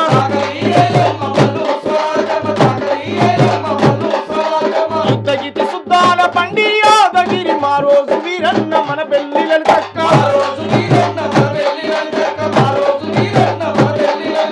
ఎందరో వీరులను ఎదర కత్తి మధ్య కలిసి గుండె గుండె నగలు చేసి తండ్రి కూడగట్టున్నాము, మల్ల ఉద్యమానికి దారులేదమా, మల్ల త్యాగాలతో పడదమా, మల్ల ఉద్యమానికి దారులేదమా, కరువు జిల్లా పాలమూరు వలస బతుకు చూద్దామా, పండుగ సాయన్నలా పౌరుషాలమైదమా, పండుగ సాయన్నలా పౌరుషాలమైదమా, పండుగ సాయన్నలా పౌరుషాలమైదమా, చూరాల అలలయ్యి తూకి పారుదమా, శ్రీశైల మల్లన్న ఒడిని చేరుదమా, శ్రీశైల మల్లన్న ఒడిని చేరుదమా, శ్రీశైల మల్లన్న ఒడిని చేరుదమా, కరువు జిల్లా పాలమూరును పచ్చగా మార్చుదాం, రాళ్లను మోసిన ముని వేళ్లను ముద్దాడుదాం, మల్ల త్యాగాలతో పడదమా, మల్ల ఉద్యమానికి దారులేదమా, మల్ల త్యాగాలతో పడదమా, మల్ల ఉద్యమానికి దారులేదమా, పల్లె పల్లె పోయి వద్దామా, ప్రజాపాలనలో భాగమవుదామా, పల్లె పల్లె పోయి వద్దామా, ప్రజాపాలనలో భాగమవుదామా, సూర్యులగన్నట్టి సూర్యపేటకు పోదమా, వీరులగన్నట్టి నల్లగొండను చూద్దామా, సూర్యులగన్నట్టి సూర్యపేటకు పోదమా, వీరులగన్నట్టి నల్లగొండను చూద్దామా, రంగారెడ్డి జిల్లా రంగుల చూద్దామా, రంగుల వెనక సమట సుక్కల చూద్దామా, రంగుల వెనక సమట సుక్కల చూద్దామా, రంగుల వెనక సమట సుక్కల చూద్దామా, చార్మినారు గోల్కొండ అందం చూద్దామా, సర్వమతాల కలయికల మౌదమా, సర్వమతాల కలయికల మౌదమా, సర్వమతాల కలయికల మౌదమా, బుద్ధుడి అంబేద్కరుల బోధన విందమా, సమత మమత శాంతి జెండా పడదమా, మల్ల త్యాగాలతో పడదమా, మల్ల ఉద్యమానికి దారులేదమా, మల్ల త్యాగాలతో పడదమా, మల్ల పల్లె పోయి వద్దమా ప్రజాపాలనాల భాగమవుదమా పల్లె పల్లె పోయి వద్దమా ప్రజాపాలనాల భాగమవుదమా పల్లె పల్లె పోయి వద్దమా. అన్ని జిల్లాలను ఒక్కొక్క జిల్లా యొక్క చరిత్రను ఒక్కొక్క జిల్లా యొక్క ప్రత్యేకతను చెప్తూ మళ్ళీ నేను ప్రజాపాలన వచ్చిన తర్వాత రాసినటువంటి పాట అది. కరీంనగర్ పోదాం, దొరల దోపిడీ చూద్దాం, దాన్ని తరిమి కొడదాం, మానేరు అలల మీద అక్కడ పారేటువంటి నీళ్లను పంట పొలాలకు మళ్ళించి పచ్చని పంటగా మార్చుదాం, నెత్తురు బారినటువంటి నేల. ఓరుగల్లు జిల్లా నెత్తురు బారుతున్నటువంటి నేలను సమ్మక్క సారలమ్మ సాక్షిగా పచ్చటి తెలంగాణగా మార్చుదాం. ఎన్కౌంటర్లు లేని తెలంగాణ, ఆత్మహత్యలు లేని తెలంగాణ, హక్కులు అడిగే తెలంగాణ, దోపిడీ మోసాలు లేని తెలంగాణగా ఈ తెలంగాణ వర్ధిల్లినప్పుడే దీనికి అర్థం, ఈ ప్రజాపాలనకు అర్థం. కాంగ్రెస్ పార్టీ ఇవాళ దేశంలోనే ఒక చారిత్రాత్మకమైనటువంటి చట్టాలు చేసినటువంటి పార్టీ. ఇవాళ పనికి ఆహార పథకాలు కావచ్చు, ప్రాజెక్టులు కావచ్చు, భూములు జాతీయం చేయడం కావచ్చు, బ్యాంకులు జాతీయం చేయడం కావచ్చు, ఒక హిస్టారికల్ చట్టాలను కూడా కాంగ్రెస్ హయాంలోనే జరిగినటువంటి ఒక హిస్టారికల్ ఉంది. అట్లా రాహుల్ గాంధీ గారు కాశ్మీర్ నుంచి కన్యాకుమారి వరకు భారత రాజ్యాంగాన్ని చేతపట్టుకుని భారత్ జోడో యాత్ర చేసినటువంటి ఒక చరిత్ర ఉంది. అట్లా భారత రాజ్యాంగం వచ్చిన తర్వాతనే మా వెలివాడల బతుకుల్లో వెలుగులు వచ్చినాయి. భారత రాజ్యాంగం అమలైన తర్వాతనే మా జాతుల్లో తెల్లబట్టలు వేసుకోవడం మొదలైంది. భారత రాజ్యాంగం అమలైన తర్వాతనే మా జాతులు కార్లు ఎక్కడం మొదలైంది. భారత రాజ్యాంగం వచ్చిన తర్వాతనే మా వాళ్ళకి పదవులు వచ్చినాయి. భారత రాజ్యాంగం వచ్చిన తర్వాతనే అసలు మేము మనుషులుగా గుర్తించబడ్డది భారత రాజ్యాంగం వచ్చిన తర్వాత. భారత రాజ్యాంగం, అంబేద్కరిజం రెండు ఒకటే కదా? రెండు ఒకటే. భారత రాజ్యాంగం ఏం చెప్తుంది, అంబేద్కర్ ఐడియా లేదు అదే చెప్తుంది. అదే మరి అదే రెండు ఒకటే కదా. అలాంటప్పుడు భారత రాజ్యాంగం ప్రకారము అంబేద్కరిజం మేరకు మీరు ఆయా పార్టీలు నడవకుండా ఈ బూర్జువా పార్టీలు, ఈ పెత్తందారి వ్యవస్థ కలిగిన ఈ పార్టీలలో ఎందుకు నడుస్తున్నారంటే ఏం చెప్తారు? కాంగ్రెస్ పార్టీని సరే ఇక్కడ అగ్రకులాలు కొంత పెత్తందారి కులాల చేతుల్లో ఉండొచ్చు, కానీ ఈ దేశంలోనే డెమోక్రసీని కోరుకొని ప్రజాస్వామ్యాన్ని కోరుకునేది కాంగ్రెస్ పార్టీ. కాంగ్రెస్ పార్టీని ఇది అగ్రవర్ణ పార్టీగా, ఇది పేదల పార్టీ కాదు అనేది కోణంలో మేము చూడలేము. కాంగ్రెస్ పార్టీ 40 ఏళ్ల క్రితమే గరీబీ హఠావో చట్టం తీసుకొచ్చింది. కాంగ్రెస్ పార్టీ పేదోడికి ఇండ్లు ఇచ్చింది. కాంగ్రెస్ పార్టీ భూములు పంచింది స్వయంగా ఇందిరాగాంధీ గారి నాయకత్వంలో. ఇవాళ చరిత్ర మొత్తం తొవ్వి చూస్తే పేదవాడికి న్యాయం చేసేటువంటి పార్టీ ఏదైనా ఉంది అని అంటే ఈ దేశంలో కాంగ్రెస్ పార్టీ. మేము ఇలా కాంగ్రెస్ పార్టీని గద్దరన వచ్చి రాహుల్ గాంధీ గారిని ముద్దు పెట్టుకోవడానికి కారణం ఏందో మీరు చెప్పండి. భారత రాజ్యాంగం అనేటువంటి బుక్ వారికి ఇవ్వడం కారణం ఏందో మీరు చెప్పండి. నేను అది ఆచరిస్తున్నటువంటి వాడిని, ఆ ఆచరణలో భాగమై పనిచేస్తున్నటువంటి వాడిని. ఇవాళ అనేక మంది పేద వర్గాలను ఉన్నతమైనటువంటి స్థానంలోకి తీసుకుపోవడంలో, సామాజిక న్యాయం పాటించడంలో ముందు వరుసలో ఉండేది కాంగ్రెస్ పార్టీ. తర్వాత ఒక వ్యక్తి నిర్ణయాలు తీసుకొని ఒక్కని పెత్తనం కింద ఉండేది కాదు కాంగ్రెస్ పార్టీ. ఒక వ్యవస్థను స్టడీ చేసి కానీ ఒక నిర్ణయం తీసుకుంటారు. అందువల్ల ఒక చారిత్రాత్మకమైన నిర్ణయాలు ఉంటాయి. దాన్ని మేము కేవలం ఒకరిద్దరిని దృష్టిలో పెట్టుకోనో లేదా ఒక నలుగురు చేతులను దృష్టిలో పెట్టుకోనో ఇది బూర్జువా పార్టీ అని మేము అనలేము. కాంగ్రెస్ పార్టీ డెమోక్రసీ, ప్రజాస్వామ్యాన్ని ప్రేమించే పార్టీ, రాజ్యాంగాన్ని కాపాడే పార్టీ ముఖ్యంగా. సార్ మీరు చెప్తున్నట్టు అంబేద్కరిజాన్ని పాటిస్తున్న పార్టీనే కాంగ్రెస్ పార్టీ అని కొద్దిసేపు అనుకుంటాం మనము. కానీ ఎవరైతే మీ దళితులు ఉన్నారో అంటే లైక్ మా దగ్గర మీరు అంటున్నారు కదా, నాకు తెలిసి మీరు కావచ్చు, ఆర్ఎస్ ప్రవీణ్ కుమార్ గారు కావచ్చు, ఆకనూరు మురళి గారు కావచ్చు, ఇలా చాలామంది తీసుకుంటే చాలామంది గొప్ప గొప్ప నాయకులు ఉన్నారు. కళాకారుడుగా మీకు అంత గొప్పతనం ఉంది ఇక్కడ. ఐఏఎస్ ఐపీఎస్ అధికారులుగా వాళ్ళకు కూడా అంతే స్థాయిలో పేర్లు ఉన్నాయి. ఇలా చెప్పుకుంటే చాలామంది నాయకులు రకరకాల పార్టీలకు వెళ్ళే అందరూ ఒక పార్టీలో ఉండి ఆ పార్టీని బలోపేతం చేసుకొని బడుగు బలహీన వర్గాలను అభ్యున్నతి చేసేందుకు కృషి చేసుకోవచ్చు కదా. ఎట్లా సాధ్యం అన్నట్ల అంటే కాదు, అందరు ఒకే కాడు ఉండాలని ఎందుకుంటామని అందరూ. ఓకే, ఇప్పుడు అన్ని వర్గాలు అన్ని పార్టీలో లేరా? అన్ని వర్గాలు అన్ని పార్టీలో ఉన్నారు కదా. మరి మా వాళ్ళు కూడా అన్ని పార్టీలలో ఉంటారు. తప్పెట్లయితే మాది అంబేద్కరిజం, మేము ఇజాన్నే పాటిస్తాం అనుకున్నప్పుడు ఏ పార్టీలో ఉన్నా కూడా మా నాయకులు చెప్పేది అక్కడ పోయి అంబేద్కర్ ఆలోచనే అమలు చేయమని అక్కడ అవుతుందా లేదా అయినోళ్ళను ప్రజలు రిసీవ్ చేసుకుంటారు. కాకపోతే బైకట్ చేస్తారు, ఆ పార్టీని ఉండనియరు, ఓడగొడతారు. అంబేద్కర్ ఐడియాలజీని ఎవరైతే ఇంప్లిమెంట్ చేస్తారో ప్రజలు ఆ వైపు ఉంటారు. ఇప్పుడు వాళ్ళు ఐఏఎస్ ఐపీఎస్ అధికారులుగా పేరు పొంది చదువుకున్నటువంటి గొప్ప మేధావులు, తెలివి కలవాళ్ళు. ఎవరుండేటువంటి ప్లాట్ఫామ్ వారు ఎంపిక చేసుకున్నారు. వారి ప్లాట్ఫామ్లలో వాళ్ళు ఉన్నారు. అది తప్పే కాదు. ఇప్పుడు అన్ని ఇతర కులాలు అన్ని పార్టీలలో లేవా? మరి మా దళితుల కాడికి వచ్చేసరికి అన్ని పార్టీలలో ఎందుకు ఉండకూడదు? ఉంటారు. ఎవరి ఇంట్రెస్ట్ వాళ్ళు ఉండని. కానీ అందరం అంతిమంగా చేసే పని ఏంటి? దళిత అభివృద్ధే కదా, సమాజం అభివృద్ధే కదా, మా వాడలు బాగు చేసేటువంటి పనే కదా, మా జాడలు బాగు చేసేటువంటి పనే కదా. అందువల్ల దాన్ని మేము ప్రతి ఒక్కరూ రాజ్యాంగాన్ని ఫాలో కావాలి. రాజ్యాంగాన్ని రచించిందే అంబేద్కర్ గారు. మేము అంబేద్కర్ అడుగుజాడలో నడుస్తాము అంటుంటారు కదా, నడుస్తున్నాము, ఆయన వారసులమే మేము అని అంటారు కదా. అలాంటప్పుడు మిగతా వర్గాలను పక్కన పెడితే మీ వర్గానికి చెందిన వారు ఒక తాటిపై నిలవడానికి ఎందుకు వెనకం చేస్తుంటారు అనేది ఆయన అందరూ కలిసి ఏ వర్గం వాళ్ళు ఒక పార్టీలో ఉండరని మీరు చెప్పండి. మీరు అడిగిన చాలా బాగుంది, అద్భుతం. ఏ వర్గం వాళ్ళు, ఏ ఒక్క వర్గం వాళ్ళు ఒకే పార్టీలో ఎవరున్నారో మీరు చెప్పండి. అప్పుడు వీళ్ళు ఉంటారు. అక్కడ ఉన్నప్పుడు ఇక్కడ ఎట్లుంటారు? ఒక్కొక్క మనిషి ఒక్కొక్క ఫాలోయింగ్ ఉంటుంది. ఇప్పుడు అంబేద్కర్ అనేటువంటి ఒక గొప్ప శక్తి మాకు దైవమే కాదనను, మీకు అందరికి దైవమే. ఎస్. కానీ రాజకీయాల కాడికి వచ్చినప్పుడు ఒక ఆయనకు ఇంకో పార్టీ ఇష్టం ఉంటుంది, ఇంకొక ఆయనకు ఇంకో పార్టీ ఇష్టం ఉంటుంది. అందువల్ల దాన్ని మనం ఒకే కాడ ఉండడానికి మీరు చెప్తున్నటువంటి పెత్తందారు కులాలు ఒకే పార్టీలో ఉన్నాయా? ఒక్కొక్క పార్టీకి ఒక్కొక్క నాయకుడు ఉన్నాడు కదా. వాళ్ళ ఐడియాలజీ వేరే, మీ ఐడియాలజీ వేరే కదా అంటున్నా. మీ ఐడియాలజీ ఏంటి? అభ్యున్నతి, అభివృద్ధి అనేది మీ ఐడియాలజీ. వాళ్ళ ఐడియాలజీ దోచుకోవడం, దాచుకోవడమే. ఎవరైతే అభివృద్ధిని కోరుకుంటున్నారో వాళ్ళంతా ఒక తాటిపైకి వచ్చి అభివృద్ధి దిశగా ప్రయాణం చేయొచ్చు కదా. ఎస్, మీరు అనేది కరెక్టే, మీరు అనేది నిజం, అది అబద్ధం కాదు. కానీ అన్ని పార్టీలు ఒక్కొక్కరికి ఒక్కొక్క పార్టీ అంటే ఇష్టం ఉంటుంది కనుక రాజకీయాలు వేరు. అంబేద్కర్ మా దేవుడు, మా దైవం అని చెప్పినప్పటికీ కూడా రాజకీయాలకు వచ్చేసరికి ఒక్కొక్క నాయకుడు ఒక్కొక్కరిని ఫాలో అవుతారు. ఎవరికి ఇందిరాగాంధీ ఇష్టం ఉంటుంది, ఎవరికి కేసీఆర్ గారు ఇష్టం, ఎవరికి ఇంకో నాయకుడు రేవంత్ అన్న ఇష్టం, ఎవరికి రేవంత్ అన్న ఇష్టం. అట్లా సుమన్న గారికి రేవంత్ అన్న ఇష్టమా, రాహుల్ గాంధీ ఇష్టం? జాతీయ స్థాయికి వస్తే రాహుల్ గాంధీ, రాష్ట్రానికి వస్తే రేవంత్ అన్న. ఓకే, అంతే అంట. ఆ రోజుల్లో రాశాను నేను ఆ తల్లి గురించి. తెలంగాణ బట్టి గారు ఇష్టం లేదు? తెలంగాణ ఎందుకు ఇష్టం ఉండు, బట్టన్న మా అన్నయ్య సమాజ వర్గానికి చెంది ఈ రోజు చాలా గొప్ప, గ్రేట్. ఆయన చూసి చాలా ప్రౌడ్ ఆఫ్ గా ఫీల్ అవుతాం.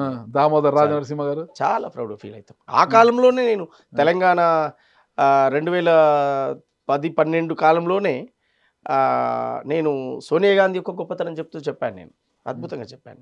ఏ విధంగా చెప్పారు? పాట రూపంలో చెప్పాను. ఒకసారి 60 ఏండ్ల తెలంగాణ ప్రజల తండ్లాట చూస్తివమ్మా, వేలాది బిడ్డల బలిదానంతో చలించినావమ్మా, మాట దప్పని మడమ దిప్పని గుణమే నీదమ్మా, తరతరాలుగా కాంగిరేసుకు ప్రజలే బలమమ్మా, నువ్వు తీసుకున్న ఈ నిర్ణయానికి తిరుగే లేదమ్మా, తెలంగాణలో కాంగిరేసుకు ఎదురే లేదమ్మా, దేశం కోసం ప్రాణమిచ్చిన కుటుంబం నీదమ్మా, ఈ దేశాన్ని లే పదవిని వదిలిన త్యాగం నీదమ్మా, ఆటుపోటులకు నిలబడగలిగే ధైర్యం నీదమ్మా, ఉక్కుమైన మన తల్లి ఇందిరన్యాది చేస్తివమ్మా, అమ్మా సోని అమ్మా మా సల్లని తల్లివే అమ్మా, అమ్మా సోని అమ్మా మా సల్లని తల్లివే అమ్మా, మా ఆశల రూపం నీవే, మా రేపటి స్వప్నం నీవే, దేశం కోసం ప్రాణమిచ్చిన కుటుంబం నీదమ్మా,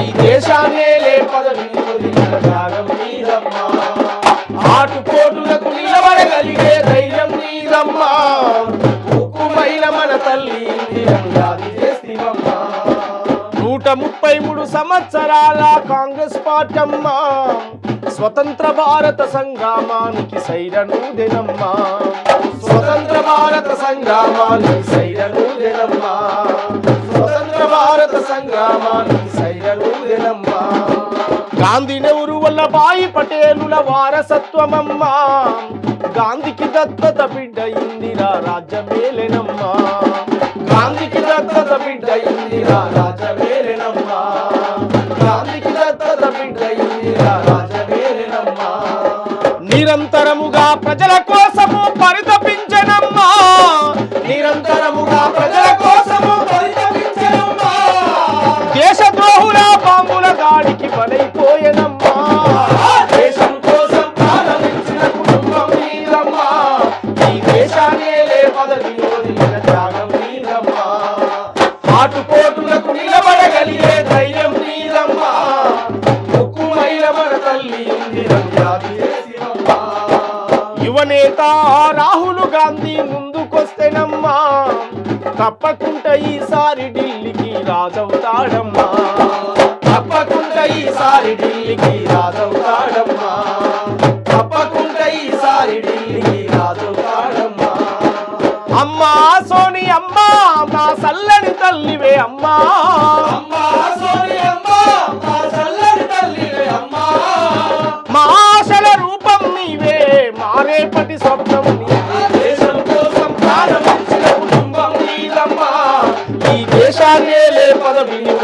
త్యాగం నీదమ్మా, ఆటుపోటులకు నిలబడగలిగే ధైర్యం నీదమ్మా, ఉక్కుమైన మన తల్లి ఇందిరను యాది చేసివమ్మా. చాలా చక్కగా చెప్పారు. రాష్ట్రము ఇచ్చిన తర్వాత ఆ తల్లికి కృతజ్ఞత చెప్తూ రాసినటువంటి పాట. కాంగ్రెస్ పార్టీ మీద కావచ్చు, కాంగ్రెస్ పార్టీ అధినేత్రి సోనియా గాంధీ గారి మీద కావచ్చు, రాష్ట్రాన్ని తీసుకుంటే రేవంత్ రెడ్డి గారి మీద, అందరి మీద మీకు ఇంత అభిమానం ఉంది కదా. ఇక నాకు తెలిసి పట్టభద్రుల ఎమ్మెల్సీ ఎన్నికల సమయంలో పార్టీ అభ్యర్థి రాములు నాయక్ కదా, ఎప్పుడు లాస్ట్ పట్టభద్రుల ఎలక్షన్స్ జరిగాయి కదా, రాములు నాయక్ అనుకుంటా మీరు చెరుకు సుధాకర్ మీరు మద్దతు ప్రకటించారు. ఎందుకంటే మలిదశ ఉద్యమంలో పాటే బలమైంది. తెలంగాణ మలిదశ ఉద్యమానికి మీ పాటే ఉద్యమం అయిందనమాట. మీ పాటతోనే మొత్తం దేశం ఇట్లా కంపించిపోయిందనమాట.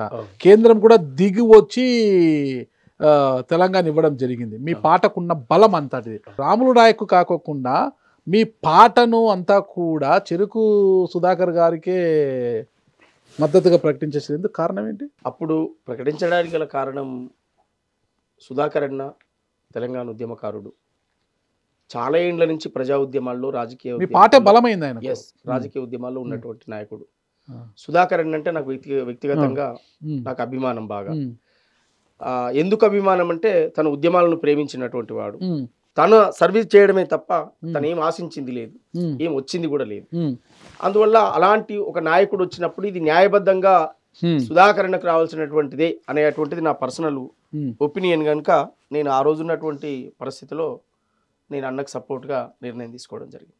అంతే. మరొక మాట కూడా అన్నారు, 1200 మంది అమరవీరుల త్యాగాలకింత వరకు ప్రతిఫలం దక్కలేదు, వాళ్ళ కుటుంబాలకు కూడా న్యాయం జరగలేదు అని మీరు చాలాసార్లు భావోద్వేగంతో మాట్లాడారు. మరి ఈరోజు మీరు కోరిన ప్రజా పాలన వచ్చింది, రేవంత్ రెడ్డి అన్న పాలన వచ్చింది కదా, మరి మలిదశ ఉద్యమంలో కావచ్చుదంట అమరులైన వారి కుటుంబాలందరికీ కూడా న్యాయం జరుగుతుందంటారా? ఖచ్చితంగా జరుగుతుంది అనేటువంటి విశ్వాసం మాకుంది. ఏడాదిన్నర పాలన పూర్తయింది, ఎప్పుడు జరుగుతుంది? ఆ విధంగా అడుగులు పడుతున్నాయా? ఈ రాష్ట్రాన్ని అప్పుల కుప్పగా మార్చారు. ఈ రాష్ట్రంలో ఏ కార్యక్రమం చేయాలన్నా అనేక అవరోధాలు, అనేక సమస్యలతో ముడిపడి ఉన్నటువంటిది. అందువల్ల ఇది చేయడని కాదు, ఒక్కొక్క పని చేసుకుంటూ వస్తున్నాడు. నేను నా పాటలు కూడా చెప్పాను, గాడి తప్పిన పరిపాలనను మళ్ళీ గాడిలో పెట్టడానికి కొంత సమయం తీసుకున్నటువంటి సందర్భాలు. ఏడాది కాలంలోనే వేలాది కొలువులు ప్రకటించినటువంటి సందర్భం, దాదాపు 60,000 పైచిలకు ఉద్యోగాలు వచ్చాయి. అంటే ఇవన్నీ 1 by 1 చేసుకుంటూ వస్తున్నాడు. అందువల్ల కాంగ్రెస్ పార్టీ ఏదైతే మేనిఫెస్టోలో రాసి పెట్టిందో ఖచ్చితంగా అది మక్కి అమలు జరిగి తీరుతుంది. వెనక ముందు అంతే తప్ప మనం ఒక్కొక్కటి చూస్తూ ఉంటాం, అవి జరుగుతూ ఉంటాయి. అది కాదనేది లేదు. వాళ్ళలాగా త్వరలో నోటిఫికేషన్లు ఈ త్వరలో 10 ఏళ్ల కాలం గడిపారు. అందువల్ల ఇది అలా మాట ఇచ్చి తప్పడం అనేది జరగదు. అంటే తెలంగాణ వచ్చేంత వరకు కూడా కళాకారులదే పెద్దపీట అయిందనమాట. సరే, ఎక్కడ వేదికలు ఉన్నా కూడా కళాకారులు లేని వేదికను చూడలేదు. కళాకారులు మీ పాటలే బలమైందని చెప్తున్నమాట. అంటే తెలంగాణ వచ్చిన తర్వాత మరి కళాకారులందరికీ న్యాయం జరిగిందా? దాదాపు నాకు తెలిసి 5-6 వేల మంది పైగానే ఉన్నారు కళాకారులందరూ కూడా తెలంగాణ. అంటే ఈరోజు దాదాపు ఒక 500 మందికో ఎందుకో వాళ్ళకు గౌరవ వేతనాలు అవి ప్రభుత్వం నుంచి మంజూరు అవుతున్నాయి. మరి ఇంతమందికి మంజూరు కావడం లేదు. మళ్ళీ కళాకారుల పరిస్థితి ఏంటి? కళాకారుల తరపున సోమన్న గారు ఏమైనా ప్రభుత్వంతో మాట్లాడే అవకాశం ఉందా? ఖచ్చితంగా టిఆర్ఎస్ ప్రభుత్వం విస్మరించినటువంటి కళాకారులందరినీ కాంగ్రెస్ పార్టీ రేవంత్ అన్న ఖచ్చితంగా హక్కున చేర్చుకుంటాడు. వారికి ఖచ్చితంగా న్యాయం చేస్తాడు. అది ఉద్యోగ రూపంలో కావచ్చు, ఉపాధి రూపంలో కావచ్చు, ఏ రూపమైనా కావచ్చు, వారికి ఖచ్చితంగా న్యాయం జరుగుద్దనే విశ్వాసం, నమ్మకం నాకు ఉంది. అనేక వేదికల మీద పిసిసి ప్రెసిడెంట్ మహేష్ కుమార్ గౌడ్ గారు కూడా కొన్ని వేదికల మీద బహిరంగంగా చెప్పడం జరిగింది. వాళ్ళు శాసన మండలిలో మాట్లాడడం కూడా జరిగింది. అంటే ఒక చర్చనైతే ప్రభుత్వం ముందు ఉన్నది. వారికి కళాకారుల మీద అవగాహన ఉంది. అది ఈ మధ్యకాలంలోనే మమ్మల్ని కూడా సలహా మండలి సభ్యులుగా రాష్ట్ర ప్రభుత్వం సాంస్కృతిక శాఖ, టూరిజం శాఖ సంబంధించిన సలహా మండలి సభ్యులు కూడా మమ్మల్ని నియమించడం జరిగింది. ఇవన్నిటిని కూడా మేము పరిశీలిస్తున్నాం. ఖచ్చితంగా ఎవరు కళాకారులు ఎవరు కాదు అనేది కూడా గుర్తించే కాడ మాతో పాటు దాదాపు అందరు కలిసి పనిచేసిన వాళ్ళు, మాతో చేసిన వాళ్ళు ఎవరు, చేయని వాళ్ళు ఎవరు, వాళ్ళు నిజమైన కళాకారులా కాదా కూడా మేము ఐడెంటిఫై చేయగలుగుతాం. కనుక ప్రభుత్వం దగ్గర ఆల్రెడీ ప్రతిపాదనలు ఉన్నాయి. కనీసం ఒక 15 నుంచి 2,000 మందికైనా న్యాయం చేయాలనేటువంటి ఒక ఆలోచన గవర్నమెంట్కి మేము మా తరఫున కూడా మేము చెప్పడం జరిగింది. ఖచ్చితంగా అది అమలు చేస్తాడు. కళాకారుల బాధ ఆయనకు తెలుసు. సోమన్న గారు రాజకీయ చైతన్యం కలిగిన ఒక కళాకారుడు, మంచి గాయకుడు కూడా. మరి మీకు తెలంగాణ ప్రజానీకం యొక్క కష్టాలు నష్టాలు వాళ్ళ కష్టసుఖాలు పాల్గొంటుంటే వాళ్ళ యొక్క కష్టాలను మీ గలము ద్వారా వినిపిస్తుంటారు మీరు అందరూ కూడా. మరి ఆ దిశలో రాజకీయ ప్రయాణం చేస్తున్నారు. కానీ కొంతమంది మిమ్మల్ని వ్యతిరేకించే వాళ్ళు ఆయన స్వప్రయోజనం కోసం బహుజనవాదాన్ని, ఆత్మగౌరవాన్ని, బడుగు బలహీన వర్గాల ఆత్మగౌరవాన్ని అగ్రవర్ణాల పాదాల చెంతను తాకట్టు పెట్టాడని కొంతమంది మిమ్మల్ని విమర్శిస్తున్నారు. వారికి ఏం సమాధానం చెప్తారు? పిచ్చి మాటలు అవి, అవగాహన లేని మాటలు అవి, అవగాహన లేని మాటలు. ఇప్పుడు అంటే తమకు తాము పెద్దగా ఊహించుకునే వాళ్ళు ఏదైనా మాట్లాడతారు. ఓకే, ఆచరణ వేరు, మాటలు చెప్పడం వేరు. ఓకే, ఈ దేశంలో సాయుధ పోరాటం ద్వారానే జీవితాలు మారుతాయని చెప్పిన గద్దర్ లాంటి వాడు భారత రాజ్యాంగం పట్టుకుని రాహుల్ గాంధీని కౌగలించుకున్నాడు. అంటే జరిగేదాన్ని పసిగట్టని వాడు, ముందేం జరుగుద్దో చెప్పని వాడు, మేధావి కాదు, కవి కాదు, గాయకుడు కాదు. ముందేం జరుగుద్దో ఊహించలేని వాడు. ఈ దేశంలో ఒక పెను ప్రమాదం, మత రాజకీయాలతో పెను ప్రమాదం ముంచుకొస్తున్నది. అట్లాంటి దాన్ని అరికట్టాలన్నా, ఈ ప్రజలను కాపాడాలన్నా, భారత రాజ్యాంగాన్ని రక్షించుకోవాలన్నా ఈ దేశంలో కాంగ్రెస్ తప్ప మరొక ప్లాట్ఫామ్ లేదు. ప్లాట్ఫామ్లు అనేకం ఉన్నా ఫెయిల్యూర్ అయినటువంటి ప్లాట్ఫామ్లు ఉన్నాయి. అందువల్ల అది ఇయ్యాలి కావచ్చు, రేపైనా కావచ్చు, కానీ ప్రజాస్వామ్యం బతకాలంటే, భారత రాజ్యాంగం బతకాలంటే కాంగ్రెస్ పార్టీ రాహుల్ గాంధీ నాయకత్వంలో జరుగుతుంది. ఇది ఎవడు అవునన్నా కాదన్నా, ఒప్పుకున్నా ఒప్పుకోకపోయినా ఇది నిజం. ఈ నిజాన్ని పసిగట్టిన వాడు గద్దరన్న. ఆ గద్దరన్న అడుగుజాడల్లో తన వారసుడిగా ఏపూరు సోమన్న. పక్క ఇదే లైన్, పక్క ఇదే లైను, ఇదే విధానం. ఇంకా వేరే మార్పు ఏమి ఉండదు దీంట్లో. రకరకాలుగా మాట్లాడతారు. ఇప్పుడు అగ్రకులాలు వినండి, అగ్రకులాల పాదాల కాడ తాకట్టు పెట్టిన అనడానికి నేను రాజకీయ పార్టీ స్థాపించి వాళ్ళకు ఎవరికి అమ్ముడుపోలేదు. నేను ఒక సంఘం పెట్టి ఎవరికి అమ్ముడుపోలేదు. అంతకంటే నేను ఏది చేసినోని కాదు. అవగాహన లేని వాళ్ళు మాట్లాడతారు. అట్లా రాహుల్ గాంధీ గారు ఇవాళ గద్దరన్న భారత రాజ్యాంగాన్ని బుక్కు పట్టుకున్నాడు. మాకు ఆయన అందించిన గొంగడే ఇది. గద్దరన్నను చూసి వేసుకున్నాం, ఈ కండవ గద్దరన్నను చూసి వేసుకున్నాం, ఈ గొంతు గద్దరన్నను చూసి ఎత్తుకున్నాం. ఎప్పుడో 8 సంవత్సరాలు 9 సంవత్సరాల వయసులో, 10 సంవత్సరాల వయసులో ఎవరో ఇంట్లో టేప్ రికార్డు వస్తుంటే పోయి ఆడ కూర్చొని గంటల తరబడి ఆ పాటలని నేర్చుకొని పాడినటువంటి వాళ్ళం. అవి పాడడమే కాదు, కేవలం టైంపాస్కి అవి పాడడమే కాదు, ఆచరణలోకి వెళ్ళాం, ఉద్యమంలోకి వెళ్ళాం, విప్లవోద్యమంలోకి వెళ్ళాం, అడవిలోకి పోయి అన్నలను కలిసాం, బయట పోరాటాలు చేసినాం. నిర్బంధ కాలం అయింది, తెలంగాణ ఉద్యమం వచ్చింది, తెలంగాణ ఉద్యమాన్ని ఎత్తుకున్నాం. పాటను మాత్రం ఆపలే. రూపాలు మారినాయి తప్ప పాట పాడే విధానం, పాట రాసే విధానం మార్పు రాలేదు. అన్నలతో కలిసేవారా? కలిసాం కదా. మరి మావోయిస్ట్ ఉద్యమంలో నుంచి బయటికి వచ్చిన సాంబశివుడిని ఎన్కౌంటర్ చేశారు కదా, చంపిండ్రు. మరి మీకు సాంబశివుడు గారికి ఉన్న సంబంధం ఏంటి అసలుకి? ఉద్యమ సంబంధమే. సాంబశివుడికి మాకు ఉన్నటువంటి ఆయన ఒక ఉద్యమకారుడుగా ఆయన అంటే మాకు అభిమానం, ఓ గాయకుడిగా నేను ఆయన కంటే ఇష్టం. ఓకే, మా జర్నీ ఉద్యమ సంబంధమే కదా. మరి మీరు ఉద్యమ బాట పట్టారు, ప్రజల కష్టసుఖాల్లో గొంతుకై నిలిచారు. మీరు ఎప్పుడు కూడా బహుజనుల కోసం, దళిత వర్గాల కోసమే పాటుపడుతూ వస్తున్నారు. అలాంటి ఏపూరు సోమన్నను గతంలో నయీం బతుకున్నప్పుడు నయీం అనుచరులు బెదిరించారు. నెక్స్ట్ దండ నీకే ఫోటోకి దండ పడుతుంది, జాగ్రత్త బిడ్డ అని బెదిరించారు. మిమ్మల్ని బెదిరించాల్సిన అవసరం ఏముంది? మీరేమి పెత్తందారులు కాదు, భూస్వాములు కాదు, పేదలను దోచుకునేవారు కాదు. మీరే ఒక పేద కుటుంబం వారు చెందినవారు, ఉద్యమకారుడు, ప్రజల గొంతుకై ఉండేవారు. మీకెందుకు వార్నింగ్ ఇచ్చారు వాళ్ళు? ఉద్యమాల యుద్ధ పేరి సాంబశివుడు రా, అమ్మా నాన్నలు పెట్టిన పేరు ఐలన్నారా. ఉద్యమాల యుద్ధ పేరి సాంబశివుడు రా, అమ్మా నాన్నలు పెట్టిన పేరు ఐలన్నారా. చంద్రయ్య లక్ష్మమ్మల ముద్దుల కొడుకురో, చెరిగిపోని చిరునవ్వుల పొద్దు పడుకురా. చంద్రయ్య లక్ష్మమ్మల ముద్దుల కొడుకురో, చెరిగిపోని చిరునవ్వుల పొద్దు పడుకురా. దేశముకు దొరగాండ్లను ఉరికించిన నల్లగొండ బలిగొండ మండలము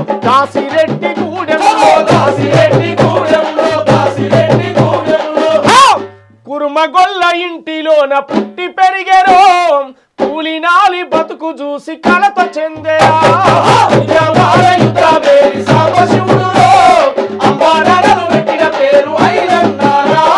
చంద్రయ్య లక్ష్మమ్మల ముద్దుల కొడుకురా, చెరిగిపోని చిరునవ్వుల పొద్దు కొడుకురా. ఈ పాట పాడినందుకు, ఆ పాట పాడినందుకు ఎందుకు దండ పడుతుంది అని అన్నారంటే, నేను ఎవరినైతే ఉండొద్దని చంపానో నువ్వు పాటతో మళ్ళీ బతికిస్తున్నావేంటి? అంటే సాంబశివుడిని చంపింది నయం వాళ్ళు. ఎస్. ఓకేనా? అంటే మేము చంపిన వ్యక్తి గురించి నువ్వెందుకు పాట పాడతావు? ఎస్. అంటే సాంబశివుడిని హత్య చేసిన రోజు మీరు అక్కడే ఉన్నారా? అక్కడే ఉన్నాం. అక్కడే ఉన్నారు మీరు? మేము జస్ట్ వారికి మాకు ఒక 10-15 నిమిషాల తేడా. నేను ఒలిగొండలో డిన్నర్ చేస్తా సోమన్న, నువ్వు ఇక్కడ చేశారట మనోళ్ళు, ఇక్కడనే చేయండి మీరు, నేను ఒలిగొండలో తిని హైదరాబాద్ వెళ్తా, రేపు మనం ధర్మభిక్షం అంతిమయాత్రలో సూర్యాపేటలో కలుద్దామని చెప్పాడు. చివరి చెయ్యి కలిపాడు. అదే లాస్ట్.